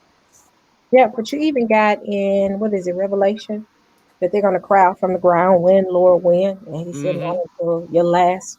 Where is that? What is that, y'all? I can't think of it off the top of my head, but you hear about the soul, the blood crying out from the ground, and I always wondered. People say, "Oh, it was the martyrs." It was the martyrs. Who were the true martyrs? When you look at it, this nation that God bless America, who died for that? Mm-hmm. Yeah. Mm-hmm. Who died for that? Who died Mm-hmm. for blood, sweat, and tears? When y'all see the Underground Railroad, it gives you a bloody depiction of what that looked like. And even then, Hollywood true will not. show you truly what happened during the slave trade. Because I No. really believe if they really opened the books and showed us, it would be a riot in the middle of the street. We don't know the whole story. We only getting snippets. My daughter's telling me stories of how they not just use children as alligator bait, but would take babies and just chop them up in chunks and just throw them out to the alligators. That That's crazy. article I read about the baby being on the slave ship, and I told Pastor Kelly about it, and the baby would not take suck, wouldn't breastfeed with the mother, and the captain of the boat got so mad that he beat the baby to the point legs swole, everything was swole. The baby still wouldn't take. He took the baby's hands and feet and put it in boiling hot water to the point that the nails fell off. Oh, And the baby still was there. And it took the baby I think 2 to 3 days to survive, to live, and finally passed. And the captain was still low down to the point that he would not throw the baby over the ship. He made the mother do it. demons, man. Just straight up demons. So When I that's read that article, it broke my heart. And they said this baby was like 10 months old. that's ridiculous, man. Yep. But and you hear stories like that, and then they get over it. Oh, we were slaves too. You And Yeah. know how They can ignorant miss they me with sound. all that. Right, yep, my right. ancestors watch they babies get snatched. Watch me service. It just breaks my heart every time I talk about watch night service, watch night Mm. on New Year's Eve. That they have that service because a mother and daughter, and everything I hear about, I internalize and I think about my daughter. Mhm. That I probably would be in church on New Year's Eve, crying and enjoying that my child's presence there with me because the next day, because he needs to get the books right at the beginning of the year, is going to sell my dog possibly. Yeah. That's and when you internalize that, it hurts. If it watch night service, when people talk about watch night service, I'm still participating in it because our ancestors, that was probably their last time seeing some of their relatives, their children. Yeah, Mm. that's true. That's very true. Yep. We need to know that it's because of sin. All of this came about on us, and it's to make us turn from this nonsense, the from the Correct. world and from Europe. Even the more so, because all of that happened because of our sin, and this is Correct. for us to learn, so that way we know, hey, we're not finna turn back and go back into that. We not going into that no more because Oh no. it No. was it's so interesting because there was something in Reclaiming the Throne, man, that they said that I was like, man, and it made me look at this even more. They talked about how when our ancestors rejected Yahuwah and said that, oh, we'll take it on us and even unto our kids. And Yeah. when you look at the things that we went through, we hung from a tree, we get beaten, treated like less than, and then also we see how our children are killed. The same things that the enemy tried to do with Yahuwah, because at first, remember, he tried to kill him when he was a kid. He tried to kill him at a baby, but thankfully, yeah, they went and hid in Egypt. But that's the same stuff that was happening to us. These are the same things, and we got to recognize it's for sin. It was because of sin. Yes, they definitely went too far. They definitely went crazy, but we got to remember that it was sin that let us get there and turn from that nonsense, man. I Yep. think about that a lot. Whenever I have my little pet sins that want to try to raise up, I think about that stuff, and it just keep me. It's like, But yo, somebody said that there is one point in the scripture, and I know what scripture it is. I just can't remember off the top of my head. But it said you did what you did, but you just went way too far with it. yes, yep, You just went. I mean, it's one thing to put them in captivity, but chop their babies up, Mm. yep, boil them in boiling hot oil. Watch you boil their children. Watch you slave master rape somebody's small child, son or daughter, or rape the husband or rape the wife, and he can't do nothing about it, and just it, yeah, it's a lot right now. But the It truth is. is coming out. Y'all is slowly but surely revealing the truth. yep. Because what we saw was they lived on a plantation and worked, and that was it. That's all we saw. But now, this day and time, we seeing it all. We seeing it all. So Mm-hmm. Well, family, we're gonna reconvene again. It is 12:30. I want to say 1:30 Eastern.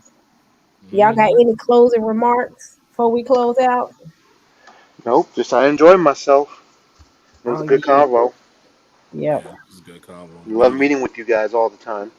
Yep. I enjoyed it as well, y'all. Thank y'all so much for coming on and just hanging out with me. We're gonna do some stuff next week. I want to talk about, like I said, I want to talk about gatekeepers, but I do want us to delve back into slavery, and I want to talk about the truth about slavery. I don't want to hear people say, "Oh, let's let that go." No, we need to really, really Hmm. deal and talk about it. We got Yep. to talk about it. Yep. So Education y'all, is sorely lacking in America. correct, and they trying to take slavery out the history books. Let's let that be known. Mhm. Right. All But right, y'all family. all right, y'all. Well, thank y'all so much for supporting and coming out with us and hanging out with us. We've been out here for what, almost 3 hours. So thank you for your support. If you've not subscribed, please do share, like everything. Again, just look forward to some more conversations like this. So thanks again for your support and have a wonderful, wonderful rest of your week. All You right. too. Good night. Take care. Bye. Take care. Good night. See ya.